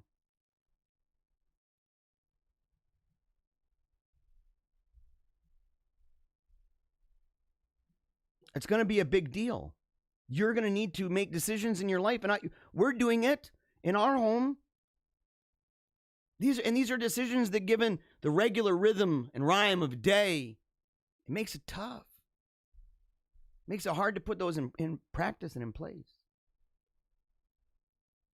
But what has taken place is mass conversion. And yet, there's another America that still cherishes the nation these men created. And, as did their fathers, grandfathers, and ancestors, these Americans have shown a willingness to fight and die in her defense. Thus, we Americans disagree on the most fundamental of issues. Was America, is America, with all of its sins and virtues and all of its achievements, a country to be cherished, loved, and defended? Or is America a country whose history we should all be ashamed of? It takes your view, and look, it plays right into what we were talking about even in the classics. But that's the question that we need to ask ourselves. Now, I think that he's not entirely right about it. In short, we Americans disagree on whether our country is a good and great nation worth defending or a place that needs a deep cultural cleansing of its sins. You can have a both and here. Just because you defend your nation doesn't mean, in fact, that there were not things that need to be dealt with in the present. And there's different ways of dealing with them. You don't have to tear down statues and monuments. You don't have to tear down and ban flags. You don't have to do all of that to change the way that you view things. In fact, apparently, we have a precedent, by the way, and this is something that should be applied to even things like the Confederate flag, the rebel flag, right? Is to say, if the rainbow can be changed in such a way that even if you said, no, the rainbow flag has to do with, the flood and God's promise to Noah and all of that, and you put that outside, you're not going to convince many people of that. But there will be many who suspect that you're ragingly gay. That's what's going to happen because that symbol has in fact changed. Because what people see when they see that, it has gotten to such a point that it's been identified with something else. And that's a deep-rooted, in fact, that's a crisis, in fact. In some ways, that's a crisis. And it's the same way with other symbols, too. And I bring up that because, I defend the Dukes of Hazzard, man. Put that bugger back on the air. But he says we have no common code of morality. And that's the rub, man. We've already talked about that. We don't have that code of morality. What's your standard? And who has the right to say so? The people who disagree on such basic beliefs naturally drift apart. Political questions arise out of these fundamental differences, and they are not insignificant. And here they are. Can a republic as fractured and splintered as ours, racially, ethnically, politically, culturally, morally, with a population who do not share the same belief about whether their nation is good and great or failed and evil, can that republic endure? And if so, for how long? What successful models from history do we see of nations that took the kind of risks we are taking with our republic?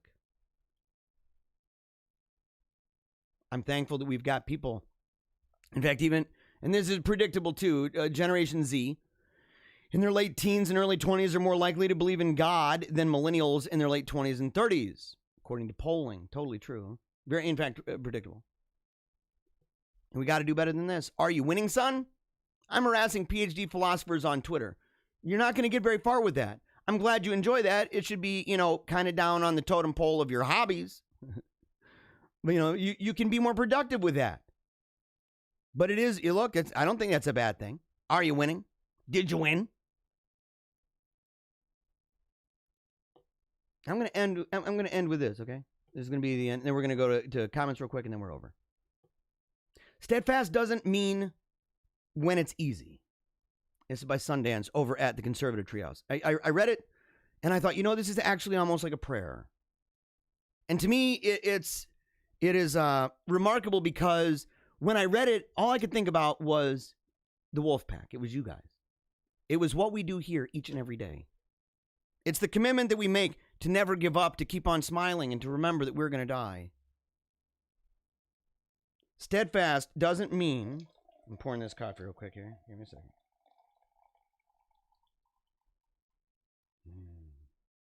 By the way, this coffee's so good. And people are like, man, you drink a lot of coffee. And I'm like, very little of it is actually caffeinated. Only the first batch is caffeinated, and it's not too much. Steadfast doesn't mean when it's easy. The term has no meaning when things are working according to our own convenient interest. Steadfast means standing strong when it's challenging, difficult, or unnerving. Just as courage is not the absence of fear, rather it is taking action despite being fearful, so too is steadfast a decision. That's so powerful. That's the thing. We actually have a great opportunity right now to be steadfast. It's a blessing. People can look at it and say, man, look at the time we're living in. Look at how bad it is. I just want God to take me out. God, how long? Take me out of here. Zoinks, get me out of here. It's gotten bad, God. And I say, yes, Lord, it has gotten bad. Thank you. Thank you for this opportunity, not only to see the mistakes that we've made and the sins that need to be repaired, the reconciliations that need to take place, but more than that you've given me an opportunity to shine your light even brighter because I'm surrounded by a darkness that consumes. Thank you. Thank you. You have provided an opportunity to persevere, to be firm in conviction, to be steadfast, even in the face of annihilation. And I love you for it, God. When CHT, Conservative Treehouse, was formed, it was a small assembly of misfits who were not fearless, but brave enough to be comfortable within our discomfort. And we knew we had to look deeply at the issues which face us. That's totally the wolf pack, by the way. That's totally us.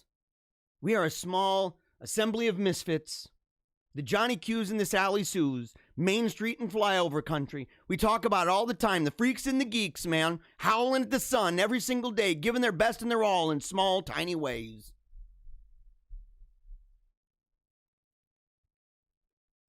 The Conservative Treehouse Armory is insightful, wise, and often purposeful. But this assembly is foremost a fellowship. Do you identify with this yet, by the way? A steadfast decision to stand together and figure out how all these intense subjects, issues, and events interact, influence, and ultimately impact our lives. And what to do about it. Right now, our nation is facing a time of extreme trepidation. It's totally true. But CTH remain steadfast and committed to the best hopes and solutions within us. Because it's destabilizing. We strive with a purpose. It's totally true. We have that purpose every day. We have that aim. We raise those glasses high and we howl and we don't care what the world's doing around us. Why? Not in response to what we're doing, because we care about what the world's doing around us with so many of the evil things and so much of the perversion, the wickedness, the despair. People are distraught. Each day for over a decade, we begin with a simple prayer. And I can't wait, guys, to say that we've been at this for a decade.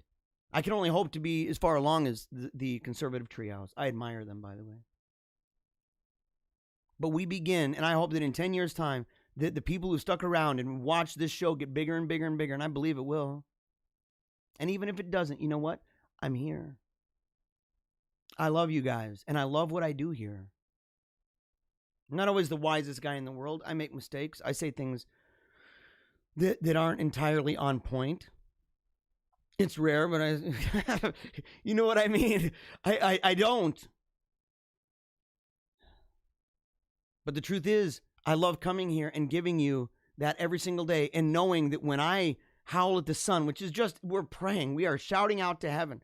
We're saying, God, we love you, but hear us. Hear our prayer.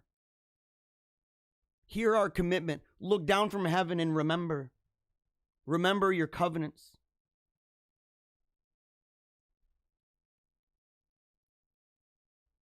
We engage purposefully with the intent to cherish the value, wisdom, and skills that each unique person brings to the subject matter being discussed. And as the leader of it, he said this: my personal commitment toward that end has been to remain steadfast and unwavering in defense of this little corner of the internet, to maintain a place where facts can be discovered, truth can be unearthed, and honest discussion and opinion can be afforded. Amen, I say, and amen. Amen. This is where we are. This is where I had to make this decision. You know, I'm the one sitting in the chair. I'm the one growling at the mic. I'm the one selecting stories, selecting themes and topics to talk about. And I had to make a decision and say, what am I wanting to do? What do I believe needs to be done? And it wasn't just a matter of what I wanted to do. I said, really deep down inside, what must I do? If I don't do what I must, it's the kind of thing that is going to come out. It will consume me from within, and I didn't want to be a Jonah. I didn't want to run and hide. And to be honest, I'm so sick and tired of running and hiding. I'm so sick and tired of not even talking about the things that I'm not supposed to talk about because we can get in trouble. And I'm like, look, if they've got to put me on unlisted on the network, that's perfectly fine. If they're going to say, well, and I don't want to hurt anybody either. That's the thing. I understand that when it comes to networks and stuff. But there are some things that are just simply so important and so relevant. And if they say, well, other people are out there talking about it. I know. That's why I was. I'm one of those. I don't want to let very difficult topics fall to the ground. I know too many people on the controversial edge of things, out on the fringe of these Overton windows that are, by the way, presented to us and provided to us and forced upon us by materialists and rationalists who couldn't think themselves in a straight line and out of a box. I have friends in those worlds, and they're telling truths that need to be heard. And I'm supposed to what? The only people who can change this dynamic, though, is us. And I'm part of us. I consider this we. I'm glad to be part of us. I'm glad that you are. We are the people that we have been waiting for. I love that. Let me say it this way. Wolfpack, we are the people that we have been waiting for. We are the people that we have been crying for, praying for. We are them. God made us not to look out all the time, and we need to rely on other people too. But we are increasingly becoming aware of the role that we play in time and space, the role that we play in salvation history, and knowing those things that God gave us are for a reason, and that he gave it to us for ideas and for plans and for stories that are bigger and better than we could ever possibly imagine. Our God isn't in a box, and neither are we. Yet the professional political class, purposely walled off within its corrupt system, are also purposefully blind to our assembly. For now, they are with this, by the way. But we need to be careful. I like how they said we need to be careful about misplaced corrective action. It's totally true. Regardless of intent, it's neither prudent nor wise. Totally 100% true, which is why I'm critical of things. You know what? I made the comment yesterday. I don't think I made too many friends where they were like, look, I said, I don't want to exhume Reagan's carcass and drag Reaganism to the, table right now. That's an era. I compared it to the Fall Guy. People are like, wow. I said that is an era. That is a feel of a time. You can even see that in the development of the WWF into the WWE and all of the splinter groups from that. You can see the feel of that as you watch over the years, the development of that. Say, man, Hulkamania is something that will be trapped in time. It's its own kind of monument. It's its own testament to the feel of an era, of a time. Reagan is the same. Inspiring still. Ideas, not saying ideas aren't good, but we need something now that resonates with those people, that can be felt in the heart of all Americans, that can sit there and say, look, we need to have that kind of thing. Otherwise, you're just pumping up your tribe.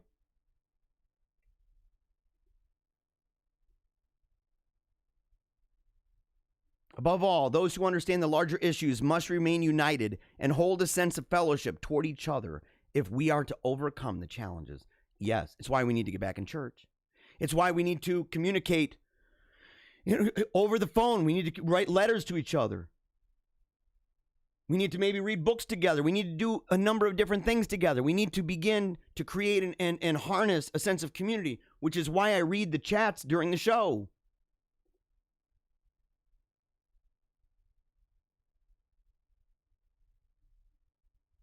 This moment in history is where each person of strength holds a higher level of influence. Totally true. Accept it. Believe it. And we should engage in the lives of others to show that strength. Right now, people around you right now are looking for courage, optimism, and hope. If you do not provide that, and you includes me, do not provide that to your family, friends, and community, you allow the alternative, despair, to take root. So do not distress yourself with dark imaginings. Stay strong for your family. Stay strong for your community. Stay strong for our nation. We need each other. Steadfast Sundance. I gotta admit, that is beautiful. That is absolutely beautiful. And it's why that we're building a castle. I joke about the castle here, but the truth is, it's what we're doing.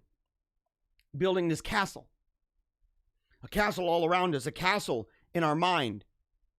A castle in our heart. A castle for prayer. For depth and breadth of thought. For penance. For reparation. VDARES is iconic, and this is the last thing. This is all it is right here. The VDARE Foundation's choice to invest in, perhaps even poetic. Our job is to build a place of safety physically, economically, and intellectually for Americans who've been disposed from their birthright. Our ruling class has a vested interest in making our country worse. In response, we have to stand up for the historic American nation. After President Trump is gone, it doesn't look like anyone else will. And there's where that's what they bought right there. What is it, the Berkeley Castle? West Virginia? They bought this. That is where the headquarters is right now. They bought it. Stunning. I need to start going. I need to start going to conventions and stuff, man. I need to become part of this. I need to become part of the castle. But you know what the truth is? More than that, I need to begin building the castle here. I need to fortify the walls. I need to make sure that the armory is completely filled.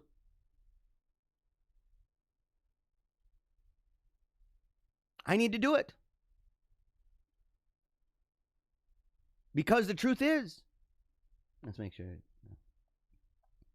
Because the truth is, you know, we're under attack. Unprecedented attack. And we simply can't do it anymore. You know, we're attacked not only with our family and not only with education, but almost every single dynamic of life, almost every single thing. You sit there and you go, dude, what is not being under attack right now?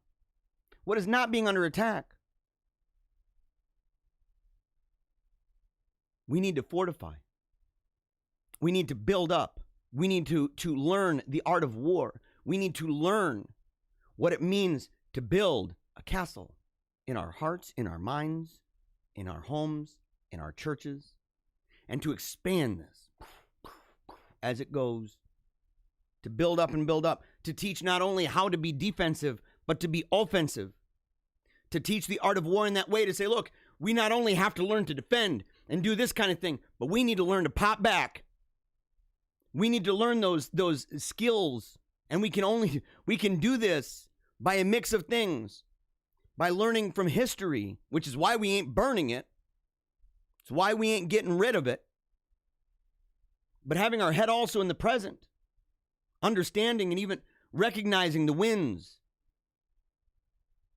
with an eye to the future, knowing that given our commitment, and even if it's not our commitment, it'll be the commitment of a remnant, that over time, everything is moving in pace to a glorious day, to the triumph, continual triumph, the inevitable, continual triumph of the kingdom of Christ.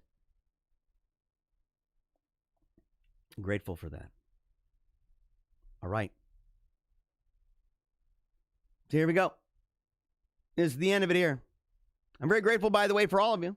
I'm grateful that you joined us today. I'm sorry again for the internet. This is a new thing, working with the green screen, and it was a real drain, even with no tabs. I've closed down all the tabs. It's still just fluctuating, doon, all over the place.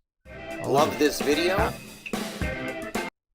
Yeah, I'll put it on this one. Sorry about that. Sorry about that. It's okay, right here. Okay, right here. So we're going to talk about some of these comments, and then we're out of here. Okay, then we are out of here. It says that, like making a martyr out of George Floyd, ridiculous. Talking about Stephanie Youngman. Yeah, it is making it ridiculous. But here's the thing, is that so many people, you know, they want to get rid of the past, and they make saints out of the modern with no reference to the past. So how would they know if it was saint worthy or not? If you get rid of the past, by the way, if you get rid of the past, what reference will you have to determine whether or not something in the present is good, or whether something in the future ought to even be, you know, strived after? I mean, how would you, other than feeling? I don't feel that that's the case. And it's always because it never actually works out that way. That's always a rhetorical device. In the end, it's always about, you know, dictatorships. It's always about what is going to dictate, who is going to dictate. And they'll replace people with modern saints. And they'll say, well, George Floyd is a saint. And you're going to look at it in history, and if there's no reference point with history, well, guess what? People are going to look and say the guy was buried in gold. He was obviously some kind of rich maniac. We need to hate that guy. No, history. And you go, what's that? I don't remember. What's history? Who cares about that? We're in the present, man. We're going to the future. It's ridiculous. General Skeptic says Mark was a racist and anti-Semite. So they'll tear down his statues soon enough. Oh, totally true, by the way. You're absolutely right, General Skeptic. You're absolutely right. And that's the thing, too, that they don't understand. Like, and what a great point, man, by the way. Because you can see, I've said that they don't understand in the future how this is going to affect them and how the future will judge them. It's not even just going to be the future. It's going to be the present. They're going to sit there and say, well, we need to take down this. Their heroes are, what? Who are they going to be left with? Who are they going to be left with? And that's why part of me, I know people who are like, well, we need to tear down the statues of Marx. And I'm like, but see, that's playing the same game, man. And at that point, there's a good reason why they call us reactionary. I say, if we're defending monuments and icons, and we're defending history and culture, man, if we're defending these things, we don't want to just go, well, I don't like what I've done, so I'm going to do the same to you. I don't think that that's a good way of doing it. In fact, we need to just simply make more. We need to start figuring out new places to put them, make them just as public. Say, oh, well, if they don't want to be on the government is just simply revealing itself over time to be secular upon secular upon secular, more robustly secular. Whoop-de-doo. We live in a country where that's been on track for a minute. They're marginally different from the atheist folks that I know. I got some buddies, from the atheist community that these people, they're like, they wouldn't mind at all if all the Christmas lights came down. There was no Christmas lights anywhere, no furs or anything, and you just had, a completely lifeless lodge for any government building. I opposed that even back when I was an atheist years and years ago. When I was an atheist, I was like, dude, I don't support that idea. That's anti-culture, man. It's anti-culture.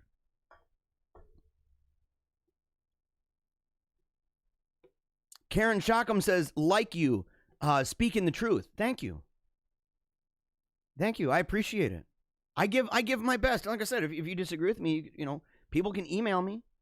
I'm an accessible dude, It's weird. People actually, they kind of get shocked by it. In fact, there was a dude. I don't know if I said this. It was a guy, actually. I'll show his book right here. Hold on. Yeah. So there's this dude, and a book, A Guy Smiley, Why I Back the Blue. It's just a personal thing. I think he probably printed out by himself, maybe. I don't think it's published by maybe a personal thing. Lansing Riverfront Press. I don't know anything about that. Copyright to him. It might be his own personal thing. But he's a journalist in Lansing, and he was caroling at the event, and he wanted to come up on the stage, but the security there, they monitor different events and protest events, and if they recognize somebody from, let's say, Black Lives Matter or Antifa, they kind of keep an eye on that because they know that it can be really disruptive. Well, the carolers were supposed to come up, and this was at the December 23rd, the event, the Christmas extravaganza in Lansing that I was part of. And so I'm sitting there, and I'm the guy having to bring people up, and this guy, he was supposed to come up, and the thing is, his security was like, no way, man. No way, Jose. And they said, this guy's been pictured in other things. And I asked him, I said, well, like, are you going to be disruptive? And he's like, no. And he's wearing a Blue Lives Matter patch on his shirt, and he's got a Blue Lives thing on his hat. And I'm like, this guy, he's, I don't know how hot to trot he is over in that group, right? And I said, are you going to cause an issue? He goes, no. And because he was actually singing caroling for a long, this would be a long con too. And I've known some that can play that long con, but highly unlikely. He's sitting at the Living Nativity scene singing songs for kids and stuff and for families. And I said to him, I'm like, you know what, man? I'm like, are you gonna cause a major scene and be disruptive? And he's like, no, I love caroling, and we don't get to carol this year because of lockdown and stuff. We were defiant. This is a protest, by the way. It was a parade and everything, but it was also, this is in defiance. And so I said, well, look, come on up, man. And his security says, are you sure about that? I said, man, well, why don't you come up here? If anything happens, quietly, peacefully take that guy out, kick his butt to the curb. And you know what didn't happen? And it, by the way, I wasn't entirely sure either way. But I said, I'm putting trust in this, and it was no problem. And not only was there no problem, but afterward he came up and he was like, because my daughter, she lost this purple bag and they were looking for it. And he comes running up to me and he's bawling his brains out. He's just completely crying. And he's like, man, I'm so glad you didn't leave yet. I thought I missed you. I just wanted to tell you how thankful I am. How grateful I am that you allowed me that access. That you allowed me to sing. And I watched him as he sang those carols. He's standing there with all the rest of the carolers. He's standing there and you could see tears coming out of his eyes. He was so happy. Gave him access. And he said, can we pray? And I'm like, yeah. So we prayed together. Everybody else is, they're over at the parade. They're over by the road. We're over by the Capitol steps, and we're praying together. And he's doing his prayer, but he started crying so hard, just thanking God for the access to be able to do that, and that he met me. And I said, we're all like this, right? I got a book from it. And a couple days ago, he posted, and he says, I'm still thankful. Best Christmas ever. I thought about that. I said, man, really? I've had amazing Christmases. I've been to amazing events, amazing live nativity scenes, a festival of lights, parades all over the place. And I loved it. It was a great time. But I have a long history of this stuff. But for him, there was something super special, not only about the despair around him, the darkness around him, but that he was able to have this access to that place where he could sing for the king, that child king, and that he could show his gratitude and thankfulness, that he could do it for the incarnation and how it's changed his life and made his life new. And I say this because, you got to give people, sometimes just simply responding and leaving yourself open, you don't know what that does for other people and how that can impact not only where they are right now, but things around them. I don't know how it's impacted things around him, but boy, the guy was really grateful. I mean, weeping.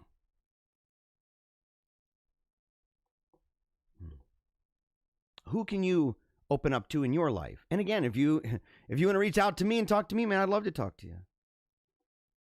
Let's see. 70 says we're going to fight and expose the lies. People say black on black crime is never discussed. Why is that? It does not fit the liberal narrative. Oh, it's totally true. It's totally true. Well, and when they do, they try to change gears and make different excuses and rationales for why that happens. Some people will even make the claim, that's totally fake. It's not real. And you're like, no, it is totally real. It's totally real. Kind of like white on white crime is real.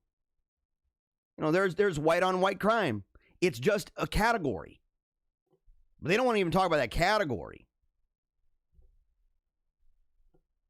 Another comment here. Walk toward the fire. Don't worry about what they call you. All those things are set against you because they want to stop you in your tracks. But if you keep going, you're sending a message to people who are rooting for you, who are agreeing with you. The message is that they can do it too. Andrew Breitbart. I love that guy, by the way. I miss him. We showed a clip of him earlier on in the show about 3 months ago. The one where he's like, you want to call us racist? You want to call this F you? And then he paused and he goes, war. And dude, to me, that was really with the show because, I didn't know how I wanted to start. Like what were going to be the themes that developed throughout this. I didn't want to be too top heavy and say, well, these are the themes we're going to discuss. These are the things we're going to do. I kind of wanted it to be that it's drawn out, almost like something you're discovering. Like how Stephen King talks about a writer writing a story that is not as much an invention as it is a discovery. Like archaeology, right? Pulling up a bone. And in the beginning, it became very quick, very early on that this is war. And that I'm not going to deny that we might go to war, or this is bad. I'm like, no, the nature of this right now is in fact war. Which is why I tell people they really should read books like the Iliad.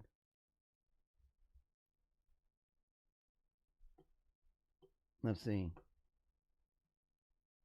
Let's see here. I'm here now, and I got cooties. David Rice. You got cooties? I have no idea what you're talking about, man. That's unfortunate, man. That's unfortunate. I'm reading your comment, though. Zach said, what happened, Jeremiah? Thought you were counterculture, my guy. I don't know what you're talking about, Zach. What do you mean by counterculture? I'm definitely counterculture, man. Well, to the modern more. Right? To the modern more. I mean, I don't know what you're talking about. I'm so counterculture that I'm part of groups and communities that are constantly being taken offline by the establishment.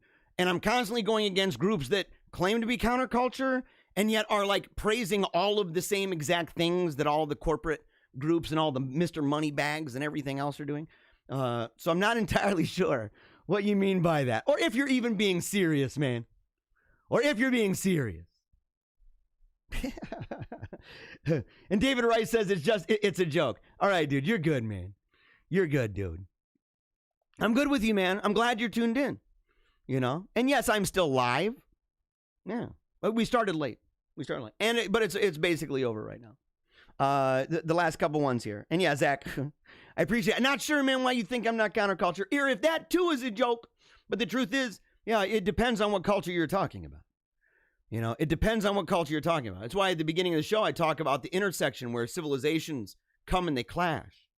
And what is civilization, you know? And what role do we play in it? And where are we in the cycle of these things? There are lifespans to this, man, by the way. It doesn't mean that it simply goes away. It means that it ain't the same. It means that it's developed. I mean, I ain't the same as when I came out of my mom's womb, I'll tell you that. She would have had a hard time. And I'm like coming up, looking like this. Oh, boy. All righty, man. David Rice said, just smack down my +1. Hey, you know, you got to do it. By the way, very, very grateful. Very, very, very grateful, man. All right. So here we go. And you know what? Actually, hold on a second. I don't know if the group is down here. Oh. Okay, they're coming down. Because we got to say goodbye. Oh, no, guys. No. Hold on.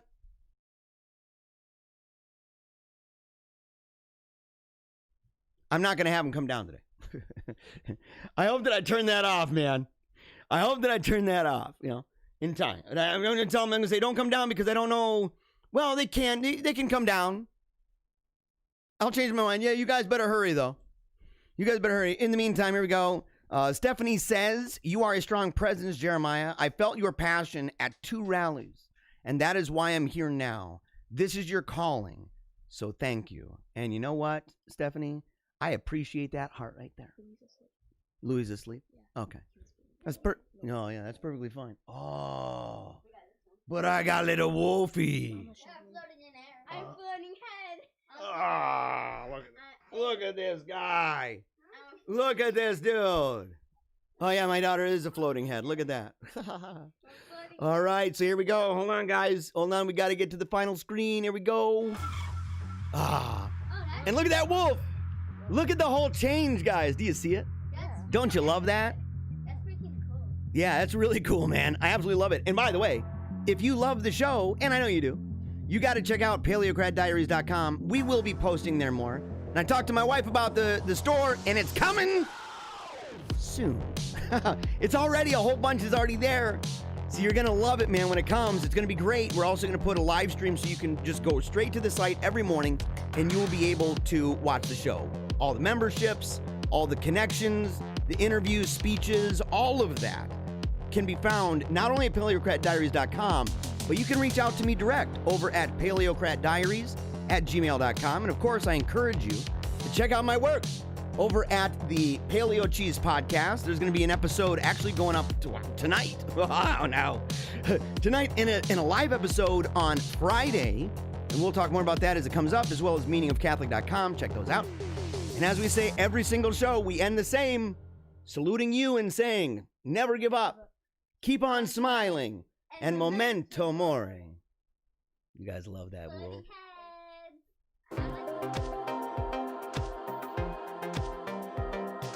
If I don't talk into microphones, I don't make that mad cash. Making all that money. Making that mad loot, right? Mind control.